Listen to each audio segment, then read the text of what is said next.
आप सभी का एक बार फिर से स्वागत है BPSC TRE previous paper series में। इस सीरीज में हम लोग बीपीएससी द्वारा आयोजित बिहार में जो शिक्षक भर्ती एग्जाम हो रहा है, तो उसमें जितने भी क्वेश्चन पूछे हैं उनको हम लोग यहाँ पे एक एक करके एनालिसिस कर रहे हैं और ये देख रहे हैं कि ये जो क्वेश्चन है कहाँ से पूछ रहा है, और उसका हम लोग प्रूफ के साथ यहाँ पे आपको दिखाएंगे कि ये क्वेश्चन यहाँ से पूछ रहा है और यहाँ पे एनसीईआरटी और एससीईआरटी का इसमें क्या योगदान है, ये सब हमको यहाँ पे दिखाएंगे आपको। और ये सब देखने के बाद आप खुद तय कर लीजिएगा कि आगे आने वाला जो भी एग्ज़ाम है, चाहे टीआरई 4 है, टीआरई 5 है, चाहे भविष्य में आगे एग्ज़ाम होता है, तो आप किस अनुसार क्या क्या पढ़िएगा ताकि आपका सिलेक्शन आसानी से हो जाए। बाकी आपको खुद किसी पे डिपेंड नहीं रहना पड़ेगा कि हाँ हमको ये बताएगा कि हाँ क्या क्या पढ़ना है।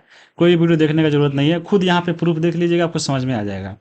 तो चलिए वीडियो को शुरू करते हैं। आज जो है 1 to 5 का जो पेपर हुआ था टीआरई 3 में, ये पेपर हुआ था 20 जुलाई 2024 को। तो उसका हम लोग जितने भी क्वेश्चन पूछे गए हैं उसमें ज्योग्राफी और पॉलिटी का आज हम देखेंगे, और ये क्वेश्चन कहाँ से पूछ रहा है उसको हम लोग आज कवर करेंगे, एनालिसिस करेंगे। तो चलिए वीडियो को शुरू करते हैं और देखते हैं कि ये क्वेश्चन कहाँ से पूछा गया था। और ज्योग्राफी का जो वेटेज है, चाहे बीपीएससी टीआरई में कोई भी एग्जाम हो, बहुत सबसे ज़्यादा है देखा जाए तो। 1 to 5 में देखिए 120 क्वेश्चन में 27 क्वेश्चन केवल ज्योग्राफी से पूछा है, जो सबसे ज़्यादा है एक सेक्शन से आपको ज्योग्राफी से। 6 to 8 और 9th 10th में तो फिक्स है आपका, जो 8 नंबर है जीएस में और 40 नंबर सब्जेक्ट से, तो ये आपका फिक्स है। और 11th 12th में भी फिक्स है कि हाँ आपका 80 नंबर सब्जेक्ट से और 8 नंबर जो है 40 नंबर, जो 40 नंबर वाला जीएस पूछता है उसमें से रहता है। लेकिन यहाँ पे पीआरटी में जो है सबसे ज़्यादा क्वेश्चन पूछा जाता है, और ये बहुत इंपॉर्टेंट है पीआरटी के लिए ज्योग्राफी। तो आपको यहाँ पे चलिए हम आपको दिखाते हैं कि यहाँ कहाँ कहाँ से क्वेश्चन पूछा है, ताकि आगे आप एग्जाम में इसको अच्छे से कवर करके जाइएगा। और बाकी रह गया इधर पॉलिटी का, तो पॉलिटी कम पूछता है। पॉलिटी की बात करें, देखिए 1 to 5 में जो है टीआरई 3 का जो 20 जुलाई को पेपर हुआ था उसमें 7 क्वेश्चन पूछा था पॉलिटी से। और यहाँ पे 6 to 8 9th 10th में तो फिक्स है आपका 40, जो सब्जेक्ट लिए हैं पॉलिटी उनका यहाँ पे 40 क्वेश्चन रहेगा। और 11th 12th में भी फिक्स है आपका, अगर पीजीटी किए हैं और पॉलिटी से है तो आपका 80 नंबर फिक्स है। तो ये सब जो है आपका ज्योग्राफी और पॉलिटी है। और हम लोग 1 to 5 वाला पेपर को चलिए हम लोग देखते हैं। जैसे सबसे पहले यहाँ पे देखिए ये जो क्वेश्चन है टीयर 3 1 to 5, पहले ज्योग्राफी का हम लोग कवर करते हैं और बाद में आगे हम लोग पॉलिटी को भी कवर कर लेंगे। तो चलिए शुरू करते हैं। और सबसे पहला जो सवाल है यहाँ पे दिख रहा हुआ 31 नंबर, क्योंकि 31 नंबर जो है जो डाउनलोड किया गया है आपको बीपीएससी साइट से, तो उसमें 31 नंबर पे दिया था, ये शुरू का क्वेश्चन है। तो पहला यहाँ पे क्वेश्चन है कि ज्वालामुखी क्रिया की अंतिम प्रतीक क्या है। अब यहाँ पे देखिए ऑप्शन है ग्रेसर, क्रेटर और धुआंरे, तो इसका जो आंसर हो जाएगा ऑप्शन नंबर सी, धुआंरे। अब यहाँ पे जब एनसीईआरटी का बुक पढ़िएगा तो यहाँ पे कहीं भी आपको ये लाइन नहीं लिखा हुआ है कि हाँ ये अंतिम प्रतीक है धुआंरे के बारे में। अब यहाँ पे देखिए ये जो है आप देख रहा होगा, ये आपका ज्वालामुखी का फिगर है। देखिए ये ज्वालामुखी है, और ज्वालामुखी जो है यहाँ से, ये जो आपका मेंटल वाला जो एरिया होता है इसमें ये लावा होता है और यही निकलता है, और ये जाकर पृथ्वी में फटने के बाद ये ऊपर निकलता है। तो यहाँ पे देखिए जो सबसे यहाँ पे ये आपका क्रेटर है, जो आपके इसका मुंह को बोलते हैं हम लोग क्रेटर, जहाँ से ज्वालामुखी फट के निकलता है। तो ये यहाँ पे देखिए ऑप्शन क्रेटर भी है। तो अगर आप क्रेटर तो ऐसे भी छाड़ जाते, और गेसर के बारे में इसमें नहीं दिया, गेसर के बारे में आगे बात करेंगे क्या होता है। और अंतिम में यहाँ पे गैस और राख निकलता है, और जो ये जो लावा है याद रखिएगा ये आपको किस कोस्ट में रहता है, तो आपको मेंटल वाला में रहता है, मैग्मा कोस्ट, याद रखिएगा। अब हम आगे चलेंगे। ये देखिए क्वेश्चन पूछा है कहाँ से, इसका हम चलिए प्रूफ दिखाते हैं। अब यहाँ पे देखिए ये जो है भूकंपीय तरंग, यहाँ पे देखिए ये आप पढ़िए यहाँ पे धुआरे, और ये जो है आपका लुसेंट का है। आपको हम कल भी बताए थे जब हम लोग 6 9 10th का जो कवर कर रहे थे और 6 to 8 का, तो आपको बताए थे कि यहाँ जो भी क्वेश्चन जो है एनसीईआरटी एससीईआरटी से नहीं है, वो आपका अधिकतर क्वेश्चन जो है आपका लुसेंट से। और जरूरी नहीं है कि लुसेंट ही, आपके पास अगर कोई भी बुक है, अगर आपका जनरल किताब एक रखे तो वहाँ पे देखिएगा ये आसानी से मिल जाएगा। तो धुआरे के बारे में पढ़िए, लिखा हुआ है कि ज्वालामुखी जो है, ज्वालामुखी क्रिया के अंतिम अवस्था का प्रतीक है कौन, धुआंरे। इनमें गैस और जलवाष्प निकला करते हैं। गंधक युक्त धुआरों को सोफल तारा कहा जाता है। और ये अलास्का के कटमई पर्वतों को जो है हजारों धुआरों का घाटी कहा जाता है, क्योंकि यहाँ से बहुत सारा धुआं निकलता है। बाकी अगर हम गेसर की बात करें, देखिए बहुत से ज्वालामुखी क्षेत्रों में उद्गार के समय दरार एवं सुराखों से होकर जल तथा वाष्प कुछ अधिक ऊंचाई तक निकलते हैं, इसे ही गेसर कहते हैं। जैसे देखिएगा गीजर जो घर में होता है आपको जिससे निकलता है उसमें से क्या क्या, तो मतलब गीजर में छेद होता है, समझ लीजिए आपको दरार है, उसमें से जल निकलता है थोड़ा थोड़ा, तो ये आपको समझ लीजिएगा उस टाइप से निकलेगा, तो ये गेजर है। गीजर से आपको समझ लीजिएगा गेसर, और धुआरे से इसमें जो है आपको गैस और जलवाष्प निकलता है, यानी ये धुआं टाइप का निकलता है। तो ये अंतिम वाला जो होता है वो धुआरे होता है। और यही पूछा था कि ज्वालामुखी का अंतिम क्रिया अवस्था को क्या कहते हैं, धुआरे, इसका आंसर यहाँ पे हो जाएगा। और ये लुसेंट से क्वेश्चन पूछा था, जब पढ़िएगा लुसेंट का आपको ज्योग्राफी तो वहाँ पे ये आसानी से मिल जाएगा। अब यहाँ पे देखिए आपके बुक में जो दिया गया था, जो भूकंप जो निकलता है वो उसमें 3 तरंग निकलता है, PSL, PSL। तो यहाँ पे देखिए जो P तरंगे होता है, जो प्राइमरी तरंगे, जो प्राथमिक तरंग कहते हैं, तो ये आपको यह अनुदैर्ध्य है। जो S तरंग है ये आपको वो अनुप्रस्थ है, और जो L तरंग है उसको यहाँ पे बोलते हैं ये आपका पृष्ठीय तरंग है, ये धरातलीय तरंग है।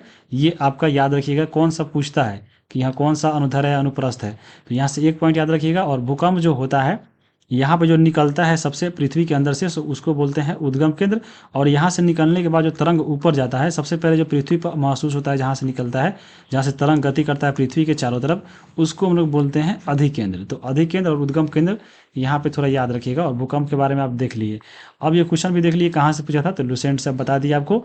अब देखिए यहाँ पे ये जो क्वेश्चन है 39 नंबर दिया कि राष्ट्रीय उद्यान में सुरक्षा दी जाती है। तो राष्ट्रीय उद्यान में यानी नेशनल पार्क में किसको जो है सुरक्षा दी जाता है, तो केवल जंतु जगत को, या संपूर्ण पारिस्थितिकी तंत्र को, या केवल पादप जगत को। तो यहाँ पे देखिए केवल जंतु जगत को, यानी केवल जंतु नहीं रहता है, देखिएगा वहाँ पे पूरा पेड़ पौधा भी रहता है, सबका सुरक्षा दिया जाता है। फूल देखिएगा, जाइएगा आप नेशनल पार्क में कहीं, या घूम राष्ट्रीय उद्यान में, जैसे पटना में जाइए राष्ट्रीय जो संजय गांधी राष्ट्रीय उद्यान है, वहाँ पे देखिएगा आपको फूल तोड़ने नहीं देगा।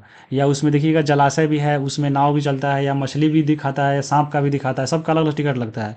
तो वहाँ पे देखिए केवल जंतु नहीं है, पेड़ पौधा भी है, और वहाँ पे केवल पौधा भी नहीं है, यानी संपूर्ण पारिस्थितिकी है। पारिस्थितिकी मतलब होता है इकोसिस्टम, और वहाँ पे जितने भी पेड़ पौधा जीव जंतु उसमें सब आ जाता है। तो इसका आंसर जो है ऑप्शन नंबर इसका बी हो जाएगा। और यही चीज़ दिया गया है आपको 8 क्लास का, जब पढ़िएगा NCERT पेज नंबर 18-19। और तो यहाँ पे देखिए लिखा गया है राष्ट्रीय उद्यान के बारे में।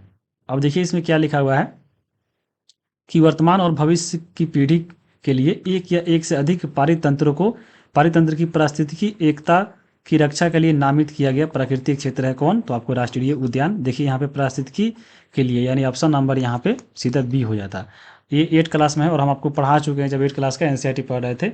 अब यहाँ पे देखिए एक चीज़ और यहाँ पे लिखा हुआ था आपके बुक में ही, इसी में, ये 18 नंबर पेज का ये है, और 19 नंबर पेज का ये है। तो यहाँ पे देखिए लिखा हुआ है, जैसे राष्ट्रीय उद्यान हो गया, या वन्य जीव अभ्यारण्य हो गया, या जीव मंडल नीचे हो गया, ये सब जो होते हैं हमारे प्राकृतिक वनस्पति वन्य जीव को सुरक्षित रखने के लिए बनाए जाते हैं। और यहाँ पे जैसे संकरी घाटियों, झीलों और आर्द्र भूमि का संरक्षण मूल्यवान संसाधन नष्ट न होने के लिए ये आवश्यक है। तो यहाँ पे आपको देखिए यहाँ पे लिखा हुआ है जरूर वनस्पति और वन्य जीव, लेकिन यहाँ पे ऑप्शन में जो केवल है, केवल लगा दिया है, तो केवल यहाँ पे नहीं, इसके अलावा इसको भी करता है, तो यानी केवल तो सीधा ही गलत हो जाता है। तो यहाँ पे ऑप्शन नंबर बी इसको आंसर हो जाएगा।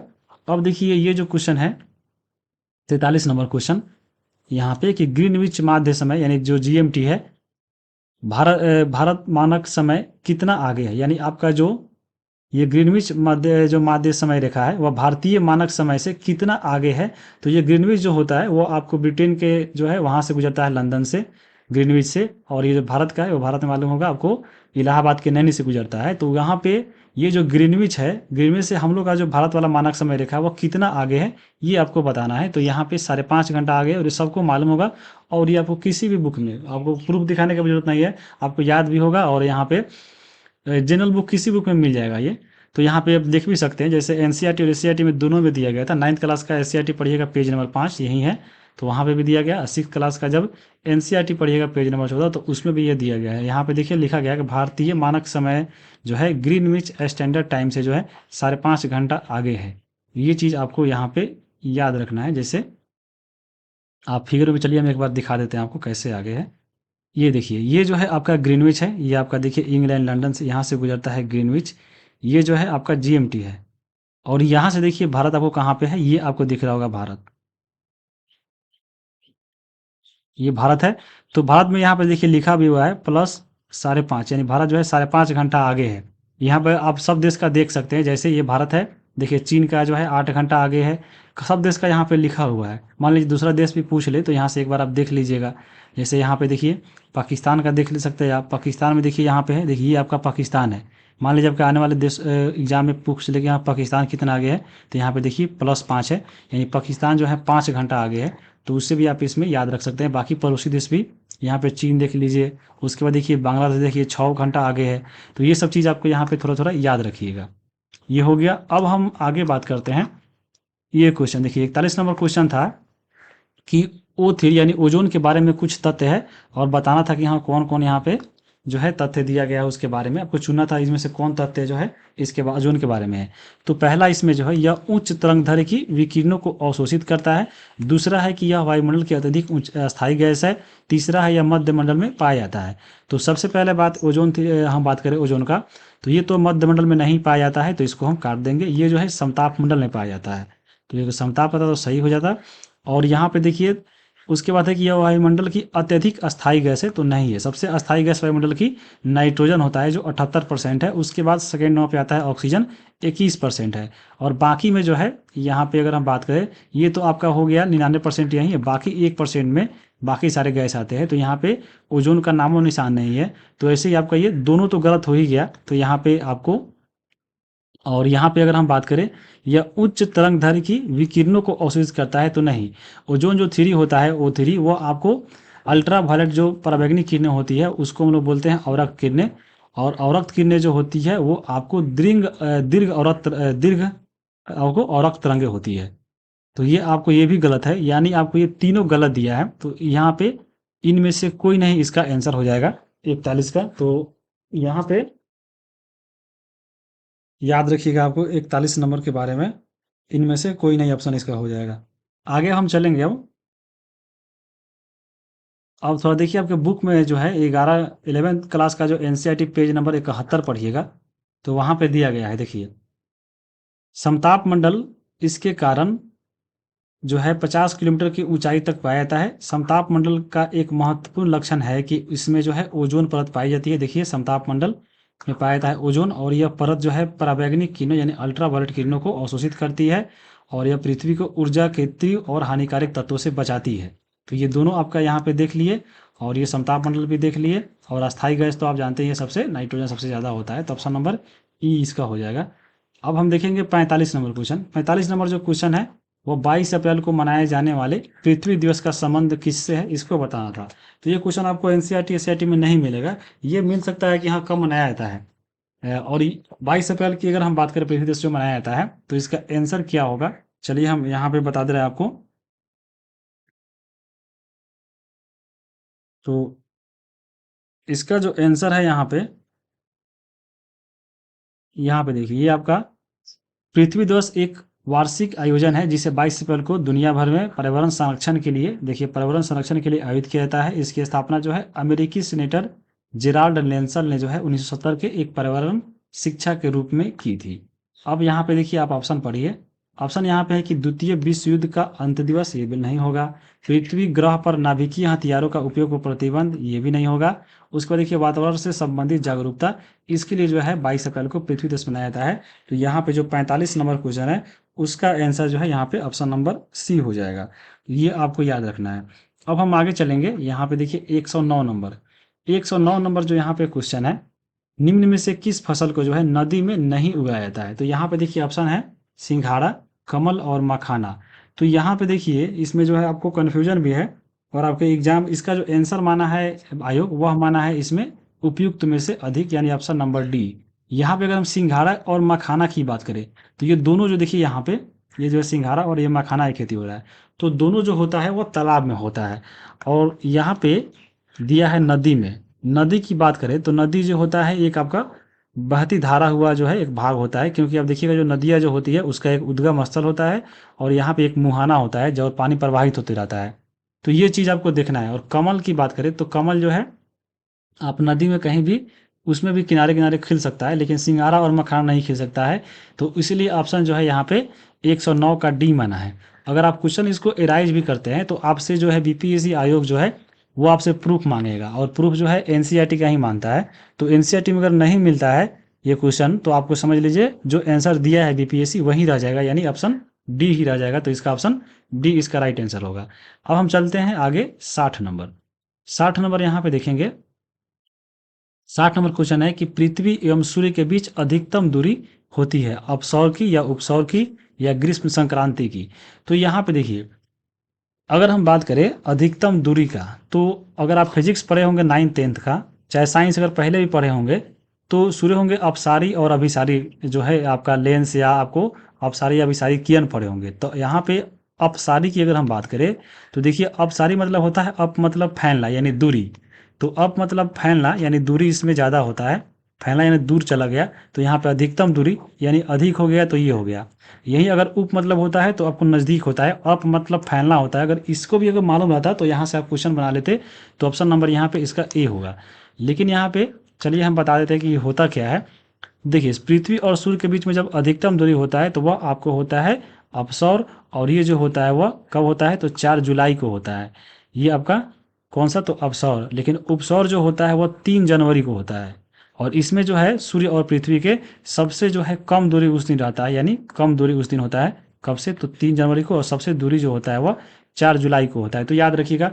अगर ऐसे भी देखिए 3 और 4 में सबसे बीच में दोनों में बड़ा कौन है, तो 4 है, तो 4 बड़ा है, तो यहाँ पे उस दिन दूरी ज़्यादा हो गया, यानी इसमें दूरी बढ़ गया, तो यहाँ पे समझ लीजिए 4 किलोमीटर 3 किलोमीटर, तो ये अधिकतम हो गया, और यहाँ पे ये 3 जनवरी को, ऐसे याद रखिएगा। और अप मतलब फैलना होता है, तो अपसौर यानी ज़्यादा अगर फैल गया दूरी, तो यहाँ पे उससे याद रखिएगा अपसौर की घटना। और ये जो चीज़ दिया गया है आपको 11th का जब पढ़िएगा एनसीईआरटी पेज नंबर 73, तो वहाँ पे दिया गया है। देखिए, सूर्य के चारों ओर परिक्रमा के दौरान सूर्य जो है 4 जुलाई को सूर्य से सबसे अधिक दूर, यानी उस दिन जो दूरी होता है सबसे अधिकतम दूर, सबसे जो दूर होता है वह होता है 15 करोड़ 20 लाख किलोमीटर, तो ये भी याद रखिएगा। और सबसे जो नज़दीक होता है वह होता है 3 जनवरी को, सूर्य और पृथ्वी की सबसे निकटतम दूरी, और ये जो है 14 करोड़ 70 लाख होता है, यानी जो नज़दीक वाला होता है 14 करोड़ 70 लाख। तो क्या पता आने वाले एग्जाम में एक डाटा ये पूछ ले कि हाँ अधिकतम दूरी कितना होता है और सबसे कम दूरी कितना होता है। तो सबसे जो कम दूरी होता है, देखिए यहाँ पे उसको किलोमीटर दूर होती है, इस स्थिति को उपसौर कहते हैं। और जो सबसे ज़्यादा दूरी होता है, यहाँ पे देख लीजिए 15 करोड़ 20 लाख किलोमीटर जो दूरी है सबसे ज़्यादा होती है, और पृथ्वी की इस स्थिति को जो है अपसौर कहते हैं, यानी अप मतलब फैलना, यानी सबसे ज़्यादा दूरी फैल गया, तो ज़्यादा दूरी हो गया। तो ये चीज़ आपको याद रखना है। अब देखिए अगला जो है, यहाँ पे क्वेश्चन पूछा गया है एससीईआरटी से। ये जो है पूछा है शांत घाटी किस राज्य में है, तो आपको ऐसे भी मालूम होगा और नहीं भी मालूम होगा तो ये जनरल बुक में किसी भी बुक में मिल जाएगा, लुसेंट में मिल जाएगा, कोई भी आपके पास जनरल किताब है सामान्य ज्ञान तो वहाँ पे मिल जाएगा। तो शांत घाटी जो है वो केरल में है। और जब एससीईआरटी का बुक पढ़िएगा 7th क्लास का, तो वहाँ पे एक चैप्टर ही है लद्दाख के बारे में। तो वहाँ पे देखिए, अब ऐसे तो आप पढ़ लीजिए लद्दाख के बारे में कि हाँ, सॉरी यहाँ पे केरल के बारे में कि हाँ केरल में ये जो है शांत घाटी है। लेकिन यहाँ पे केरल में और चीज़ क्या है जो एससीईआरटी में दिया गया है, वो आपको दूसरे बुक में जल्दी नहीं मिलेगा, तो इसलिए एससीईआरटी भी बहुत ज़रूरी है। और वो चीज़ आपको पता चला होगा जब 9th-10th का पेपर ज्योग्राफी वाला कल देखे होंगे, तो देखिए वो कितना क्वेश्चन पूछा था भूटान से, बांग्लादेश से, म्यांमार से। तो वो चैप्टर दिया गया है एससीईआरटी में और उससे पूछता है। और ये आपका जो केरल वाला है, ये तो मान लीजिए शांत घाटी सब बुक में मिल जाएगा तो आप बना लीजिएगा केरल है, लेकिन यही पूछ लेता है कि हाँ लद्दाख का कुछ जो क्षेत्रीय आपका जो क्वेश्चन है वो अगर पूछ लेता तो आपको वहाँ पे दिक्कत हो सकता था। तो यहाँ पे याद रखिएगा ये चैप्टर जो है आपको एससीईआरटी 7th क्लास में है, वहाँ पे आप पढ़ लीजिएगा केरल के बारे में। केरल के बारे में थोड़ा और ज़्यादा पॉइंट वहाँ पे दिया है, तो इसका पेज नंबर 81 पढ़ लीजिएगा। अब देखिए यहाँ पे हम उसी बुक से यानी जो 7th क्लास का जो दिया गया है 81, उसी में लिखा है देखिए साइलेंट वैली, और चैप्टर का नाम ही था केरल, तो केरल कोई खोजना नहीं था। साइलेंट वैली जो है पश्चिमी घाट में अवस्थित यह स्थान जो है जैव विविधता यानी बायोडाइवर्सिटी के लिए जाना जाता है, और यूएनए ने उसकी जो है विशिष्टता को विश्व स्तर पे बताया है। और एक और चीज़ लिखा था आपके बुक में ही कि केरल को जो है गोड्स ऑन बोला जाता है, तो बहुत इंपॉर्टेंट है, याद रखिएगा। गोड्स ऑन कंट्री किसको बोला जाता है, तो केरल को बोला जाता है। ये पॉइंट आपको याद रखिएगा, ये तो आपको जनरल किताब में भी नहीं मिलेगा, ये चीज़ आपको याद रखिएगा, ये बुक में मिला है। केरल को गोड्स ऑन कंट्री कहते हैं। अब देखिए 52 नंबर यहाँ पे क्वेश्चन है कि निम्नलिखित में से कौन नवीकरणीय ऊर्जा का स्रोत है। तो ये आपको एनसीईआरटी में मिल जाएगा और एससीईआरटी में मिल जाएगा। नवीकरणीय का मतलब होता है कि फिर से आपको उत्पन्न हो जाए यानी बन जाए, एक एक बार हम चीज़ यूज कर लिए फिर वो आपको चीज़ उससे बन जाए, तो वो होता है नवीकरणीय। और वो एक होता है अनवीकरणीय, जिसको यूज करने के बाद वो दोबारा प्राप्त नहीं हो, तो वो होता है अनवीकरणीय। तो यहाँ पे पूछा है कौन सा, कि कौन सा नवीकरणीय ऊर्जा का स्रोत है, तो कोयला है तो नहीं है। देखिए कोयला जलाइएगा, कोयला यूज कीजिएगा, फिर दोबारा नहीं बचेगा। उसके बाद देखिए पेट्रोलियम जो है, पेट्रोलियम को भी जलाइएगा तो ये भी आपका नहीं होगा। नाभिकीय ईंधन भी उसी टाइप का है, यानी यहाँ पे नवीकरणीय ऊर्जा कोई नहीं है। तो ऑप्शन नंबर यहाँ पे 52 का जो है ऑप्शन नंबर ई हो जाएगा। अब देखिए यहाँ पे हम दिखा देते हैं आपको, यहाँ पे देखिए आपके बुक में दिया गया था इसका प्रूफ। ये देखिए 8 क्लास का जब एससीईआरटी पढ़िएगा पेज नंबर 13 तो वहाँ पे भी दिया है, और एनसीईआरटी में भी पढ़िएगा आपको 8वां क्लास का, तो वहाँ पे जो संसाधन नंबर चैप्टर है तो वहाँ पे भी ये मिल जाएगा। तो देखिए नवीकरणीय संसाधन वे संसाधन है जो शीघ्रता से नवीकृत या पुनः पूरित हो जाते हैं। इसमें कुछ असीमित है और उन पर मानवीय क्रियाओं का प्रभाव नहीं होता है, जैसे सौर ऊर्जा हो गया, पवन ऊर्जा हो गया। लेकिन फिर भी कुछ नवीकरणीय संसाधन जैसे जल हो गया, मृदा हो गया या वन हो गया, मनुष्यों की लापरवाही से जो है ये आपको चीज़ जो है जल्दी प्राप्त नहीं हो रहा है, यानी इस पे जो खतरे में आ रहा है। जैसे नवीकरणीय ऊर्जा होते हुए, जैसे देखिए जल है, देखिएगा जल को जो पूर्ति है अनेक सारे कामों में हो रहा है, ऐसा ऐसा जो फिर आपको प्राप्त नहीं हो रहा है। जैसे जनसंख्या ही बढ़ रहा है तो घर द्वार जो है बहुत बढ़ रहा है। देखिएगा बहुत सारा गाँव में जो है पानी सूख रहा है, तो उसका क्या है, यहाँ पे नवीकरणीय ऊर्जा होते हुए भी इसका कमी प्राप्त हो रहा है। और मिट्टी का भी क्षरण हो रहा है बहुत सारा। उसके बाद देखिए जैसे वन है तो पेड़ों की कटाई हो रही है, तो इस पे भी खतरा आ गया है। तो नवीकरणीय संसाधन पूछ सकता है कि हाँ, दे देगा आपको इसमें से कि हाँ जल, मृदा और वन में से बताइए कि हाँ जो है नवीकरणीय संसाधन होते हुए भी इस पे खतरा मंडा रहा है, वो कौन कौन सा होता है। तो जल भी है, मृदा भी है और वन भी है, ये आपको याद रखिएगा थोड़ा। अब देखिए अनवीकरणीय संसाधन वे संसाधन है जिनका जो भंडार है वह सीमित है। भंडार एक बार अगर समाप्त हो गया तो उसको फिर से जो है नवीकृत या पुनः पूरित होने में या तो बहुत समय लग जाएगा, जैसे हजारों वर्ष लग जाएगा, या आपको वो प्राप्त होगा ही नहीं, तो वो बोलते हैं अनवीकरणीय। जैसे कोयला हो गया, देखिए पेट्रोल हो गया या प्राकृतिक गैस हो गया, ये सब जो है अनवीकरणीय संसाधन है। अगर आप एक बार यूज कर लेते हैं ये दोबारा प्राप्त नहीं होगा। तो ये आप देख लिए। अब हम चलते हैं आगे, प्रूफ भी इसका देख लिए। 44 नंबर देखिए क्वेश्चन है।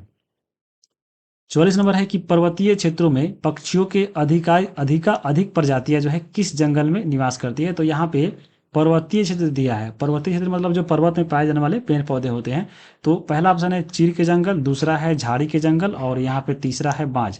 बांज को ही बोलते हैं ओक का वृक्ष। तो यहाँ पे एक तो है देखिए झाड़ी वाला, तो झाड़ी वाला वृक्ष तो पर्वत पर होता ही नहीं, ये आपको मरुस्थलीय इलाके में होता है। तो ये आप ऑप्शन ऐसे ही छाट सकते हैं। लेकिन यहाँ पे जो ए और सी है, अब इसमें जो आंसर जो है चीड़ का जंगल जो है बीपीएससी माना है। और यहाँ पे एससीईआरटी में जो है इसका जो है आंसर इसका नहीं मिला है। तो चीड़ का जो जंगल है उसमें याद रखिएगा कि पक्षियों के जो अधिकाधिक प्रजाति है यहीं पे सबसे ज़्यादा मिलती है। तो 44 का ऑप्शन नंबर यहाँ पे ए हो जाएगा।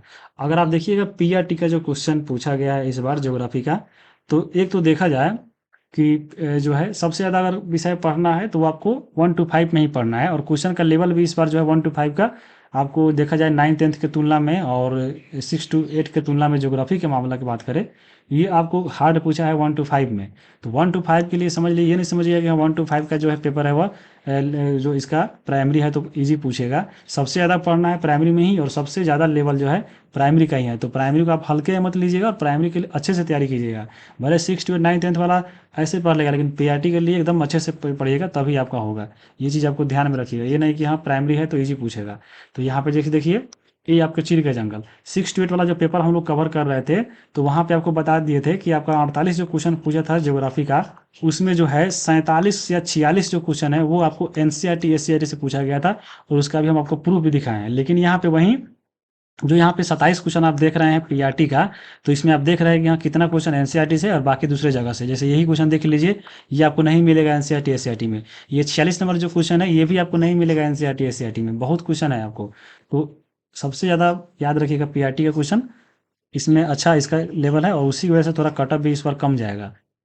उसके बाद देखिए अगला जो है 46 नंबर क्वेश्चन है कि निम्न में से कौन सा एक भूकंप जो है गंभीर विध्वंसकारी है। यानी इनमें से कौन सा भूकंप जो है भूकंप गंभीर और विध्वंसकारी है, उसको देखना है। ये भी क्वेश्चन एनसीईआरटी में नहीं मिलेगा, लेकिन यहाँ पे ऑप्शन से आप अगर आप पढ़े होंगे एनसीईआरटी तो वहाँ पे आप इसको छांट सकते हैं। जैसे देखिए ये होता है आपका ज्वालामुखीय भूकंप। ज्वालामुखीय जो भूकंप होता है जहाँ पे ज्वालामुखी फूटता है, ये वहाँ पे आता है। उसके बाद देखिए ये होता है प्लूटोनिक भूकंप। प्लूटोनिक भूकंप जो होता है वो आपको जो पृथ्वी है, पृथ्वी का सतह, वह सतह के नीचे ही जाता है और उसी के नीचे ठंडा हो जाता है और बाहर नहीं निकलता है, तो वो होता है प्लूटोनिक। और ये हो गया ज्वालामुखी। दूसरा बच जाता है यहाँ पे भ्रंश मूलक। तो इसका आंसर जो है वो आपको भ्रंश मूलक माना जाएगा। ऑप्शन नंबर यहाँ पे बी इसका सही हो जाएगा। अब देखिए आपके बुक में जो है यहाँ पे जब पढ़िएगा 11th का एनसीईआरटी, तो वहाँ पे कुछ देखिए पॉइंट दिया गया है, यहाँ से आप देखिएगा तो समझ में आ जाएगा।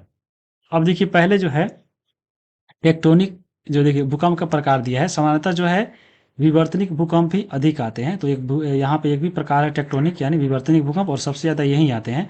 ये भूकंप भ्रंश तल के किनारे चट्टानों के सरक जाने के कारण होता है, याद रखिएगा। उसके बाद देखिए ये ज्वालामुखी दिया था, ज्वालामुखी भूकंप का ऑप्शन में था। यह विशिष्ट वर्ग के विवर्तनिक भूकंप को ही ज्वालामुखीय भूकंप समझा जाता है। ये भूकंप अधिकांश जो है सक्रिय ज्वालामुखी क्षेत्रों में आते रहता है। ये हो गया। एक आपका है इसमें नियात भूकंप, जो इसको बोलते हैं कोलैप्स। ये क्या होता है देखिए, जहाँ पे जो है खनन क्षेत्र जहाँ पे होता है, माइनिंग जहाँ पे होता है, तो खनन कार्य की वजह से जो है यहाँ पे भूमिगत खानों की छत जो है धंस जाती है, तो उसकी वजह से हल्का हल्का महसूस किया जाता है, तो उसको बोलते हैं कोलैप्स यानी नियात भूकंप। उसके बाद देखिए एक जो और है, यहाँ पे दिया था एक्सप्लोजन भूकंप यानी विस्फोट भूकंप। तो कभी कभी परमाणु और रासायनिक विस्फोट से भी भूमि में कंपन होती है। इस तरह के झटकों को जो है एक्सप्लोजन जो है विस्फोट कहते हैं। तो ऑप्शन यहाँ पे देखिए 4 नंबर देख लिए। 5 नंबर देखिए, एक और भूकंप का प्रकार है बांध जनित भूकंप। तो ये आपको भूकंप जो है बांध जहाँ पे बना हुआ है वहाँ पे आता है। अब यहाँ पे देखिए एक जो है आपको दिया था ऑप्शन में प्लूटोनिक। प्लूटोनिक मतलब होता है पतालीय। तो ये जो होता है आपको देखिए प्लूटोनिक जो होता है, प्लूटोनिक सेल दिया है लेकिन प्लूटोनिक भूकंप भी होता है। तो इसमें क्या होता है, जो लावा जो निकलता है भूकंप में, वह धरातल के नीचे ही ठंडा होकर जम जाता है, बाहर नहीं निकलता है। तो यहाँ पे प्लूटोनिक जो हो गया वो आपको जमीन के अंदर ही रह गया, तो ये ऑप्शन आपको गंभीर भूकंप होगा ही नहीं। ज्वालामुखी क्षेत्र में गिरा जाता है, तो ऑप्शन है बी, यहाँ पे आपका भ्रंश मूलक हो जाएगा। तो ये जो है 11th का जो एनसीईआरटी पढ़िएगा तो वहाँ पे ये चीज़ देखने को मिलेगा। अब आगे हम देखेंगे यहाँ पे अगला क्वेश्चन देखिए। ये जो क्वेश्चन है देखिए 61 नंबर, कि वायुमंडल में ऑक्सीजन का वृहद और उच्च स्रोत कहाँ पे है, यानी वायुमंडल में ऑक्सीजन का जो वृहद स्रोत है यानी कहाँ से प्राप्त होता है। तो ऑप्शन है जंगल के पेड़ पौधे के प्रकाश संश्लेषण से, समुद्री पौधों के प्रकाश संश्लेषण से, कि घास के मैदानों के पारिस्थितिकी तंत्र के प्रकाश संश्लेषण से। तो ऑप्शन नंबर यहाँ पे बी यानी समुद्री पौधों के प्रकाश संश्लेषण होते हैं। जो समुद्र में देखिएगा जो एल्गी या जो पाया जाता है आपको फंगाई, जो आपका शैवाल, सॉरी फंगाई नहीं, शैवाल जो होता है, जो इससे जो है सबसे ज़्यादा मिलता है। तो समुद्री पौधे के बारे में जैसे यहाँ पे देखिए आपको ये जो क्वेश्चन है आपको एनसीईआरटी एसआईटी में नहीं मिलेगा। यहाँ पे देखिए समुद्री पौधे के बारे में ऐसे लिखा हुआ है कि ये जो समुद्री पौधे होते हैं वह पृथ्वी के 50% से ज़्यादा ऑक्सीजन जो है उत्पादन करते हैं। तो यहाँ पे 50% अकेले देता है कौन, तो समुद्री पौधा का ये, तो ऑप्शन नंबर इसीलिए यहाँ पे बी हो जाएगा। और ये जो होता है आपको ये लगभग 25% कार्बन उत्सर्जन को भी अवशोषित करते हैं। तो बहुत इंपॉर्टेंट है, इसके बारे में याद रखिएगा। और वे तटीय समुदायों को तूफान से होने वाली क्षति और टकराव से भी ये बचाते हैं। ये चीज़ें आपको याद रखिएगा। आगे हम चलेंगे। अब देखिए 67 नंबर आपका यहाँ पे क्वेश्चन है कि वायुमंडल अपनी अधिकतम ऊर्जा प्राप्त करता है। तो इसका जो आंसर हो जाएगा वह हो जाएगा दीर्घ पार्थिव विकिरण तरंगों से। चलिए इसका प्रूफ दिखा देते हैं कि ये क्वेश्चन कहाँ से पूछा है। तो ये 11th का एनसीईआरटी जब पढ़िएगा पेज नंबर 80, तो वहाँ पे देखिए एक तो ये जो आंसर क्वेश्चन पूछ लिया है आपको, जब 11th का जो चैप्टर है उसके जब अभ्यास बनाइए एक्सरसाइज, तो वहाँ पे एक एमसीक्यू दिया है पेज नंबर 80 में। और यहाँ पे देखिए वहीं आपका एमसीक्यू है, पूरा उसका स्क्रीनशॉट ही है। 3 नंबर क्वेश्चन वहाँ पे दिया था कि निम्नलिखित में से किस प्रक्रिया के द्वारा वायुमंडल जो है मुख्यतः गर्म होता है। और यहाँ पे भी है लंबित तरंग दर वाली स्थलीय विकिरण। तो ऑप्शन नंबर यहाँ पे ख होता है। और यही क्वेश्चन आपको जो है हूबहू आपको 1 to 5 में पूछ लिया है। तो आप देख भी रहे कि आपको जो है पीआरटी का क्वेश्चन है वो आपको 11th 12th से ज़्यादा मिल रहा है, जबकि 6 to 8 9 10 तक क्वेश्चन देखें हम लोग तो वहाँ पे ज़्यादा क्वेश्चन है 9 10th और एससीईआरटी का जो 9 10th है वहीं से क्वेश्चन पूछा है ज़्यादा, लेकिन यहाँ पे 11th 12th से क्वेश्चन बहुत मिल रहा है। तो ये भी आपको पॉइंट याद रखिएगा, 11th 12th भी पढ़ना पड़ेगा। जैसे ये देखिए, अब आपको दिखाते हैं। जैसे देखिए ऑप्शन यहाँ पे देख रहे थे आप कि वायुमंडल अपनी अधिकतम ऊर्जा किससे प्राप्त करती है, तो देखते हैं उसे सूर्य से। देखिए जो है पृथ्वी जो है सबसे ज़्यादा अधिकतम ऊर्जा प्राप्त करता है। मान लीजिए आगे एग्जाम में पूछ ले कि जो है पृथ्वी जो है सबसे अधिकतम ऊर्जा किससे प्राप्त करता है, सूर्य से प्राप्त करता है। और ये जो लाइन है आपको इसी पेज में दिए गए, जैसे देखिए यहाँ पे दिया गया है कि पृथ्वी अपनी ऊर्जा का लगभग संपूर्ण भाग जो है सूर्य से प्राप्त करता है। मान लीजिए आगे आने वाले एग्जाम में पूछ ले तो यहाँ से ये पॉइंट बनता है। इसके बदले में जब जो सूर्य से जब आता है पृथ्वी को ऊर्जा, तो उसके बाद इसके बदले में पृथ्वी जो है सूर्य से प्राप्त ऊर्जा को अंतरिक्ष में फिर वापस भेजता है। जैसे मान लीजिए सूर्य से ऐसे आ रहा है, तो फिर ये जो है पृथ्वी से ऊपर ये वापस रूप में इधर जाता है। ये आपको याद रखिएगा। तो अधिकतम जो पृथ्वी के पृष्ठ पर प्राप्त होने वाली जो ऊर्जा होती है, वह अधिकतम जो है वो लघु तरंग रूप में आता है और पृथ्वी को प्राप्त होता है। यानी ये जो सूर्य से जब पृथ्वी की ओर आ रहा है आपको विकिरण, तो ये जो प्राप्त होता है उसमें सबसे ज़्यादा जो है लघु तरंगधर प्राप्त होता है। और यही आपको जब लौटता है इधर से, तो आपको वायुमंडल गर्म होता है। तो जब लौटता है वही होता है दीर्घ आपको विकिरण, जो आपको एग्जाम में पूछा था। तो यहाँ पे भी आपको याद रखें। जैसे देखिए आगे आपको यहाँ पे हम बता रहे हैं, देखिए जैसे लिखा हुआ है, पृथ्वी द्वारा प्राप्त प्रवेशी सौर विकिरण जो है लघु तरंगों के रूप में होता है। पृथ्वी की सतह को जो गर्म कर देता है, और पृथ्वी स्वयं गर्म होने के बाद एक विकिरण पिंड बन जाता है और वायुमंडल में दीर्घ तरंग के रूप में ऊर्जा का विकिरण करने लगता है। और यह ऊर्जा वायुमंडल को नीचे से गर्म करता है, और यही जो प्रक्रिया कहलाती है पार्थिव विकिरण। और ये जो आपको पृथ्वी से ऊपर लौट रहा था, तो ये आपको जब दीर्घ तरंग है और ये हो गया आपका पार्थिव विकिरण, तो इसी को पूछा था आपको एग्जाम में। दीर्घ पार्थिव विकिरण की वजह से जो है आपका वायुमंडल गर्म होता है। कैसे? देखिए ये जो सूर्य है, सूर्य से डायरेक्ट पृथ्वी को ऊर्जा मिल रहा है, तो आपको पृथ्वी को सबसे ज़्यादा ऊर्जा सूर्य से मिल रहा है।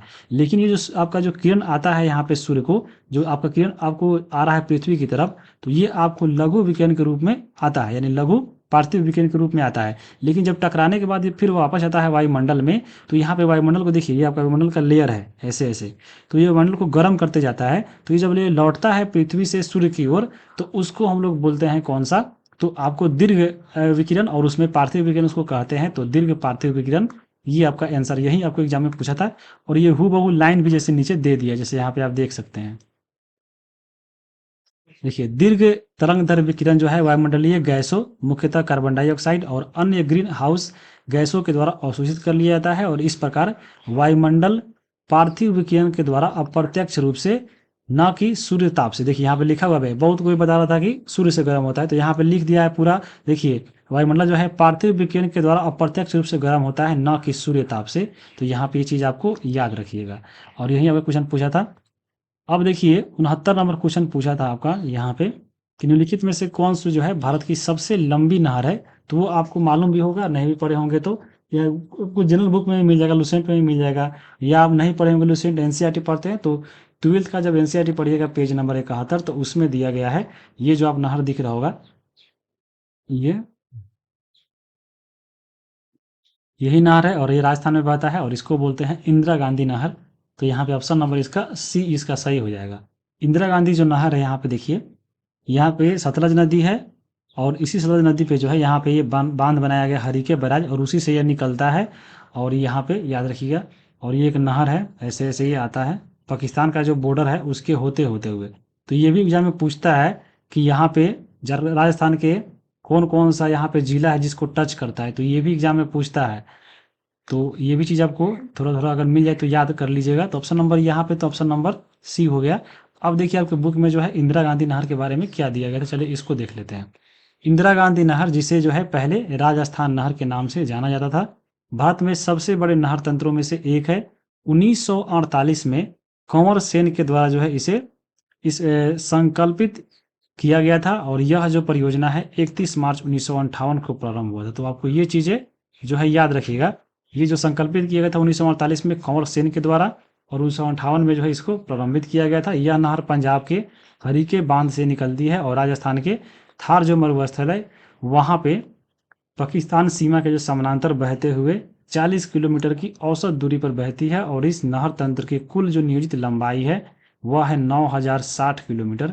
तो यहाँ पे याद रखिएगा, आने वाले एग्जाम में इसका लंबाई पूछ सकता है। तो 9060 किलोमीटर यह इसका नहर तंत्र है। नहर तंत्र मतलब इसमें जो भी नदियाँ आके इधर उधर से भी अगर मिलती है मान लीजिए, तो उसको मिलाकर जो नहर तंत्र हुआ उसका जो लंबाई है 9060 किलोमीटर है। और यह जो है 19.63 लाख जो है हेक्टेयर कृषि योग्य आपको भूमि सिंचित करता है। तो यह बहुत इंपॉर्टेंट है, ये पॉइंट आपको इंदिरा गांधी से याद रखना है।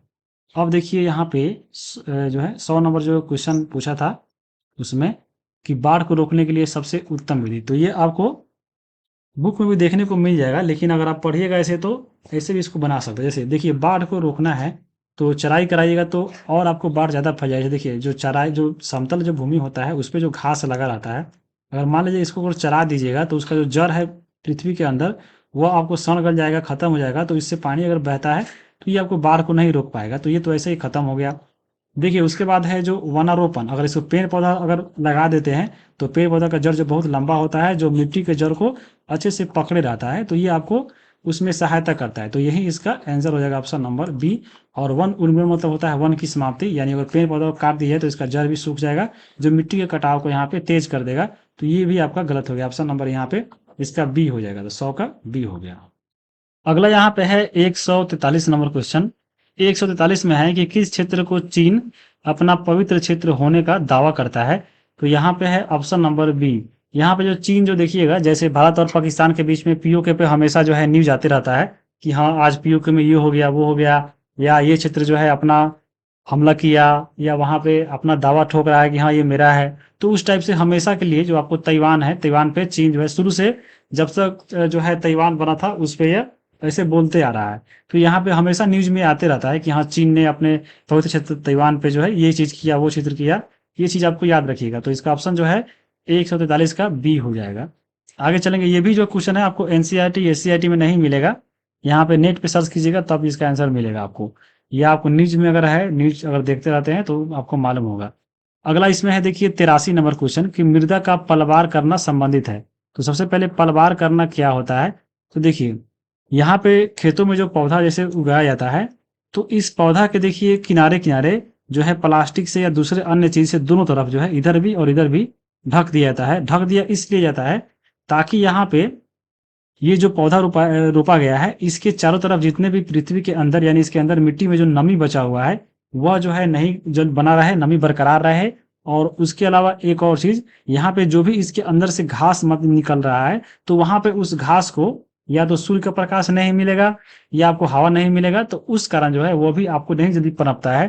तो ये दो चीज आपको ऐसे ही हो गया। तो देखिए इसमें ऑप्शन क्या क्या दिया हुआ है। जैसे ऑप्शन है इसमें है कि खरपतवार को बढ़ने से रोकने के लिए, तो आपको ये भी सही है। मृदा की उर्वरता एवं स्वास्थ्य की बढ़ोतरी के लिए और मृदा की नमी को बनाए रखने के लिए, तो ये आपका बिल्कुल सही है। और मृदा और उर्वरता की स्वास्थ्य को बढ़ोतरी के लिए भी किया जाता है। तो ऑप्शन नंबर यहाँ पर जो है 83 का ऑप्शन नंबर डी हो जाएगा। तो ये आपका इसमें आपको इसको याद रखिएगा। अब हम आगे चलते हैं। आगे देखेंगे जैसे देखिए आपको बुक में भी दिया गया था 8 क्लास का, जब एनसीईआरटी पढ़िएगा पेज नंबर 12, तो मल्च बनाना दिया गया था कि पौधों के बीच अनावरित भूमि जय पदार्थ जैसे घास भूस से ढक दी जाती है। इसे ही जो है मृदा की आर्द्रता जो है इसमें बनी रहती है, यानी रुक जाती है, यानी नमी जो है रुक जाती है। तो यहाँ पे इसका आंसर आप देख लिए होंगे ऑप्शन नंबर डी। और साथ में इसमें जो भी घास उपज रहा है उसको नहीं उपजने देता है, तो यहाँ पे याद रखिएगा। अब हम आगे चलेंगे 98 नंबर। देखिए अगला यहाँ पे क्वेश्चन है 98 नंबर कि शीत ऋतु में यानी ठंडे के दिनों में तमिलनाडु के तटीय क्षेत्रों में वर्षा होने का कारण क्या है। यानी अगर हम बात करें भारत के, यहाँ पे देखिए ये तमिलनाडु है, इधर जो है वर्षा किसके कारण होता है, और वो जो वर्षा होता है यह आपको ठंडा के दिनों में होता है, यानी शीत ऋतु में किसके कारण होता है। तो भारत में जो वर्षा होता है उसके पीछे दो कारण है। एक आपका दक्षिणी पश्चिमी मानसून और एक जो होता है आपको उत्तर पूर्वी मानसून। तो यहाँ पे इसको क्या है, सबसे पहले आपको समझना पड़ेगा कि ये दोनों क्या है। जैसे देखिए ये जो है देखिए भारत का मानसून का फिगर है और ये मानसून आगमन की संभावित तिथि है।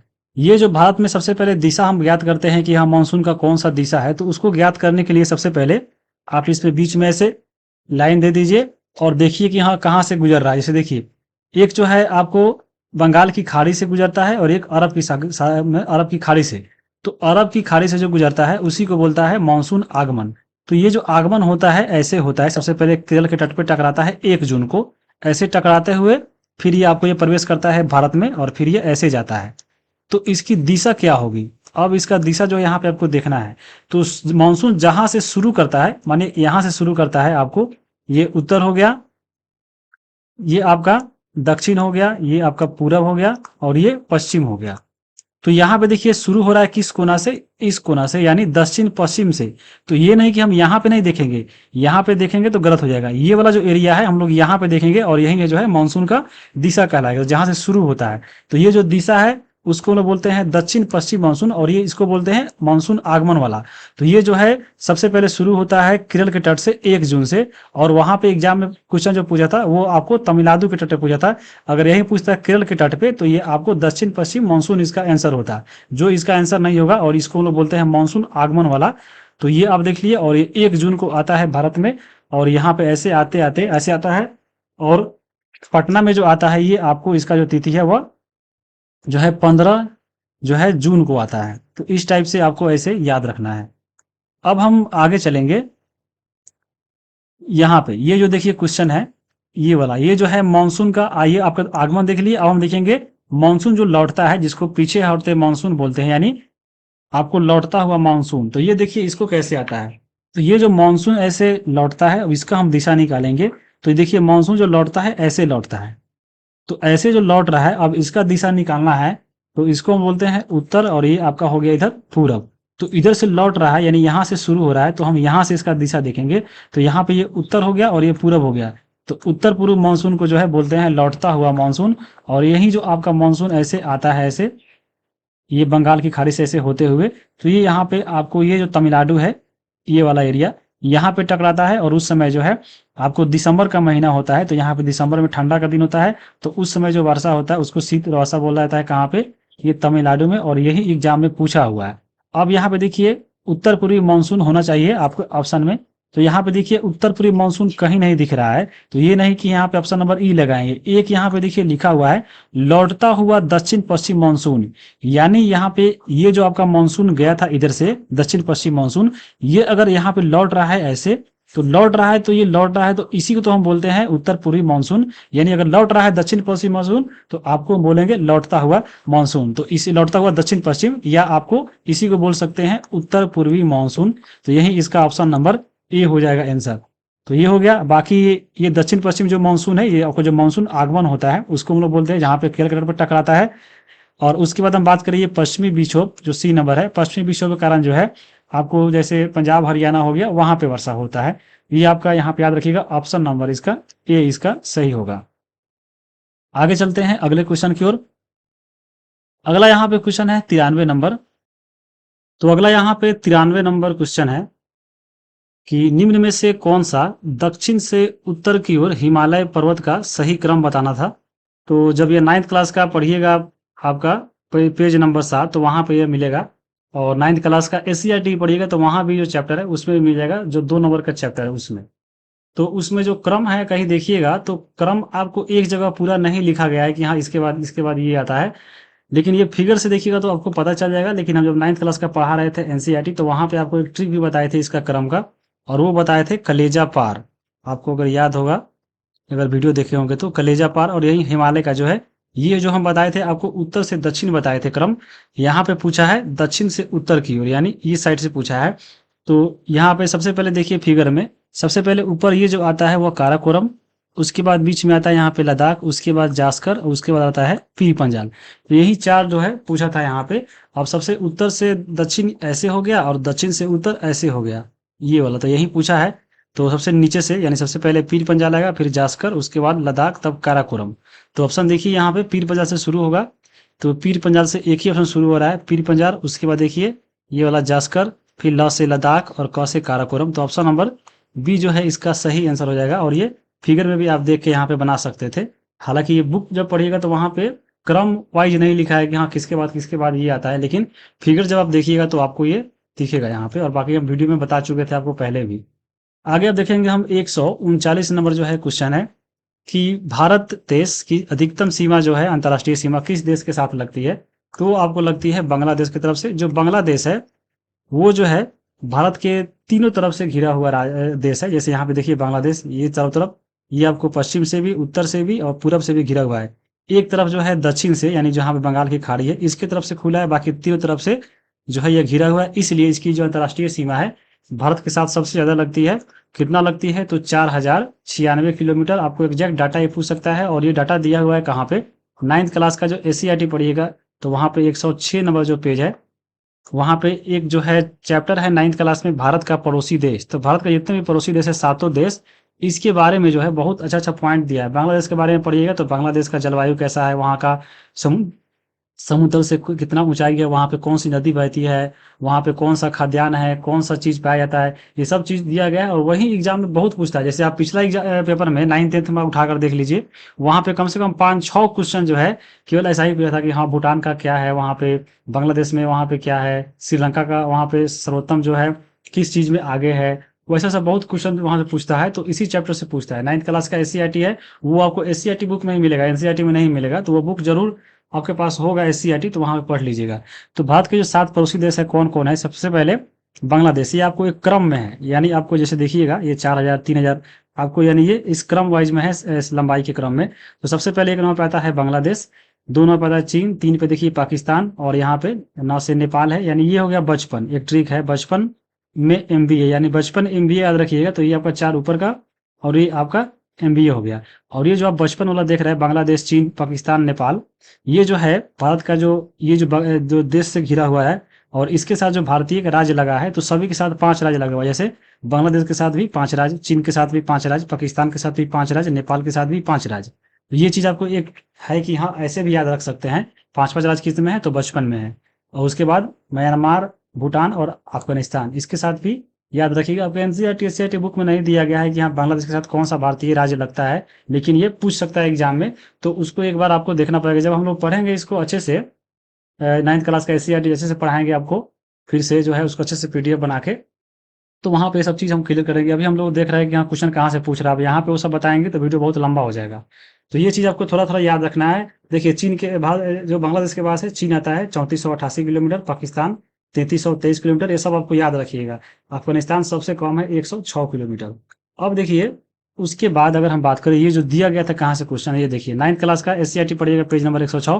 तो चैप्टर का नाम ही है बांग्लादेश, भारत के पड़ोसी देश के अंदर पढ़िएगा, उसमें है बांग्लादेश। और बांग्लादेश के बारे में सब कुछ वहाँ पे दिया गया है कि बांग्लादेश में कौन सा नदी है, वहाँ पे कौन पर्वत है, वहाँ पे समुद्र से ऊंचाई कितने है, वहाँ के जलवायु क्या है, वहाँ का कृषि क्या है, वहाँ का प्रमुख फसल क्या है, ये सब दिया रहता है। और यहीं से क्वेश्चन पूछ लेता है, जो आप एनसीईआरटी में खोजते हैं नहीं मिलता है, या आपको जनरल किताबें में खोजते हैं तो वो नहीं मिलेगा, वो क्योंकि वो एनसीईआरटी में दिया गया है, भारत के पड़ोसी देश है, तो वहीं से आपको पढ़ने को मिलेगा, जिसको हम लोग आगे कवर करेंगे अच्छे से। अब देखिए बांग्लादेश का जो है परिचय दिया था कि 1947 ईस्वी में भारत विभाजन के फलस्वरूप बांग्लादेश जो है पूर्वी पाकिस्तान के रूप में पाकिस्तान का एक अंग घोषित किया गया। आपको मालूम है जब यहाँ पे भारत और पाकिस्तान का विभाजन हुआ था 1947 में, तो उसमें जो है पाकिस्तान 2 पार्ट में था, एक पूर्वी पाकिस्तान, एक पश्चिमी पाकिस्तान। तो पश्चिमी पाकिस्तान जो है अभी वर्तमान में पाकिस्तान है, लेकिन जो पूर्वी पाकिस्तान था उसका जो है बांग्लादेश उसका नाम पड़ गया था। और बांग्लादेश कब पड़ा था, यहाँ पे आप देख सकते हैं, पाकिस्तान अंग घोषित किया गया, लेकिन 17 दिसंबर 1971 को, आपको पूरा डेट याद रखना है, 17 दिसंबर भी याद रखना है, एग्जाम में पूछता है। 1971 है, अगर ऐसे याद नहीं होता है तो 71 को उल्ट दीजिए, तो 17 तारीख 17 दिसंबर को जो है यहाँ पे बांग्लादेश के नाम से यह सार्वभौम स्वतंत्र देश घोषित हुआ था। तो बांग्लादेश कब स्वतंत्र घोषित हुआ था बांग्लादेश के रूप में, तो याद रखिएगा 17 दिसंबर 1971 को हुआ था। यहाँ पे याद रखिएगा इसकी सीमा जो है पश्चिम, उत्तर और पूर्व की ओर भारत, देखिए पश्चिम, उत्तर और पूर्व की ओर 3 तरफ से जो है आपको भारत के साथ सटी है, जिसकी लंबाई जो है 4096, और ये सबसे ज्यादा है, याद रखिएगा। इसके पूर्व में जो है म्यांमार है, आपको मालूम होगा, जो पहले बर्मा था, और दक्षिण में बंगाल की खाड़ी है। तो ये सब जो है इंपॉर्टेंट पॉइंट है, और आपको जो है हमेशा ये चीज़ को याद रहना चाहिए। अब देखिए यहाँ पे हम बात करते हैं, ये क्वेश्चन पूछा था कि कारगिल जो है किस नदी के किनारे है, तो ये सुरु नदी के किनारे है, जो आपको बुक में नहीं मिलेगा, चाहे एनसीईआरटी पढ़िए चाहे एससीईआरटी पढ़िए, ये सब जो चीज़ है आपको बुक में ही देखने को मिलेगा। नेट पर सर्च कीजिएगा तो वहां से, या कहीं बुक में अगर मिल जाए तो ठीक है। आगे हम चलेंगे 115 नंबर। आगे हम देखेंगे 115 नंबर, यहाँ पे क्वेश्चन है कि भारत के किस राज्य में सर्वाधिक सागवान के जंगल पाए जाते हैं। तो यानी सागवान जो है कहाँ पे पाया जाता है, बिहार में कि कर्नाटक में कि मध्य प्रदेश में। तो ये जो अगर हम बात करें, आपको क्वेश्चन जो है बुक में देखने को नहीं मिलेगा कि हाँ हूबहू देखने को नहीं मिलेगा कि हाँ एक लाइन में लिखा हुआ है, लेकिन जब आप इसको फिगर के माध्यम से समझिएगा तो यहाँ पे ये समझ में आएगा। जैसे 9th क्लास का एनसीईआरटी पेज नंबर 147 जब खोलिएगा तो वहां पे जो है वन का टाइप दिया हुआ है, तो उसी में जो है आपको सागवान वन है। और ये जो वन किसके अंदर दिया गया है, तो उष्णकटिबंधीय पर्णपाती वन के अंदर दिया गया है। अब ये पर्णपाती वन क्या होता है, तो पर्णपाती वन ये होता है जो है पतझड़ वन इसी को बोलते हैं, यानी जो साल भर में एक बार जो है अपनी पत्तियां पूरा गिरा देता है, उसी को बोलते हैं पर्णपाती वन। पर्णपाती वन भी 2 टाइप का होता है, एक आपका आर्द्र यानी आपको नमी वाला, और एक होता है शुष्क। तो शुष्क पर्णपाती और आर्द्र पर्णपाती, यानी एक सूखा हुआ और एक आपको थोड़ा नमी वाला। और जो पर्णपाती वन होता है यह आपको 70 से लेकर 200 सेंटीमीटर वर्षा वाले क्षेत्र में यह उगता है। अब यहाँ पे देखिए आसन और उद्र है, तो शुष्क वाला है जहाँ पे सूखा होगा, जहाँ पे कम बारिश होगा, तो 70 से लेकर 100 सेंटीमीटर। और ये आर्द्र वाला है जहाँ पे नमी है, तो ये जो है 100 से लेकर 200 सेंटीमीटर जहाँ पे वर्षा होती है, ये वहाँ पे होता है। और उसी टाइप में जो है एक आता है सागवान।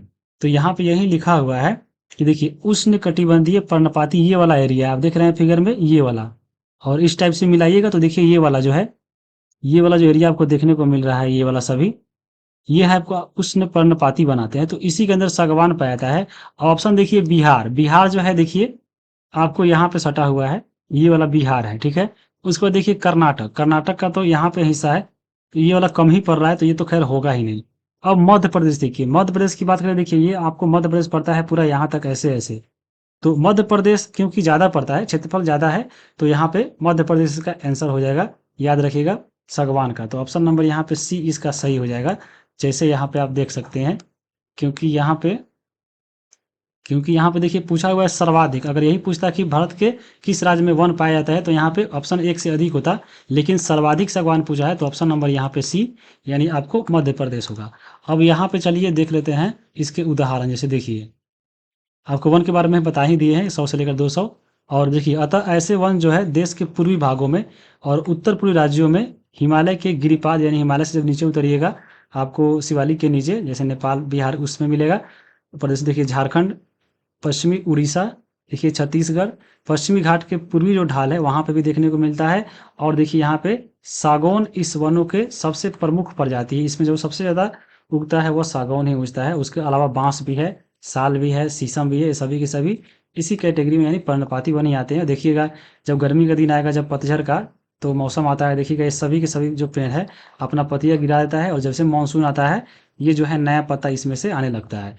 उसके अलावा यहाँ पे देखिए एक जो है चंदन, चंदन ने पूछा है कि चंदन जो है किस वन का जो है पौधा है, तो उष्ण कटिबंधीय पर्णपाती वन का है। उसके अलावा देखिए कुसुम हो गया, अर्जुन, सहतूत, ये सब चीज़ आपको यहाँ पे याद रखिएगा। उसके अलावा यहाँ पे देखिए इसी की कैटेगरी है एक आला शुष्क वाला, जिसको बताए हम 70 से लेकर 100 सेंटीमीटर की वर्षा होती है। और इसके बीच में भी उदाहरण दिया हुआ है, जैसे ये वन देखिए, ये वन प्रायद्वीपीय पठार के ऐसे वाले क्षेत्रों में, जैसे देखिए उत्तर प्रदेश, बिहार के मैदानों में पाए जाते हैं। यहाँ पे देखिए 70 से लेकर 100 सेंटीमीटर, यानी आपको मध्य प्रदेश की तुलना में यहाँ पे जो है वर्षा थोड़ा कम हो रहा है, शुष्क वाला है ये।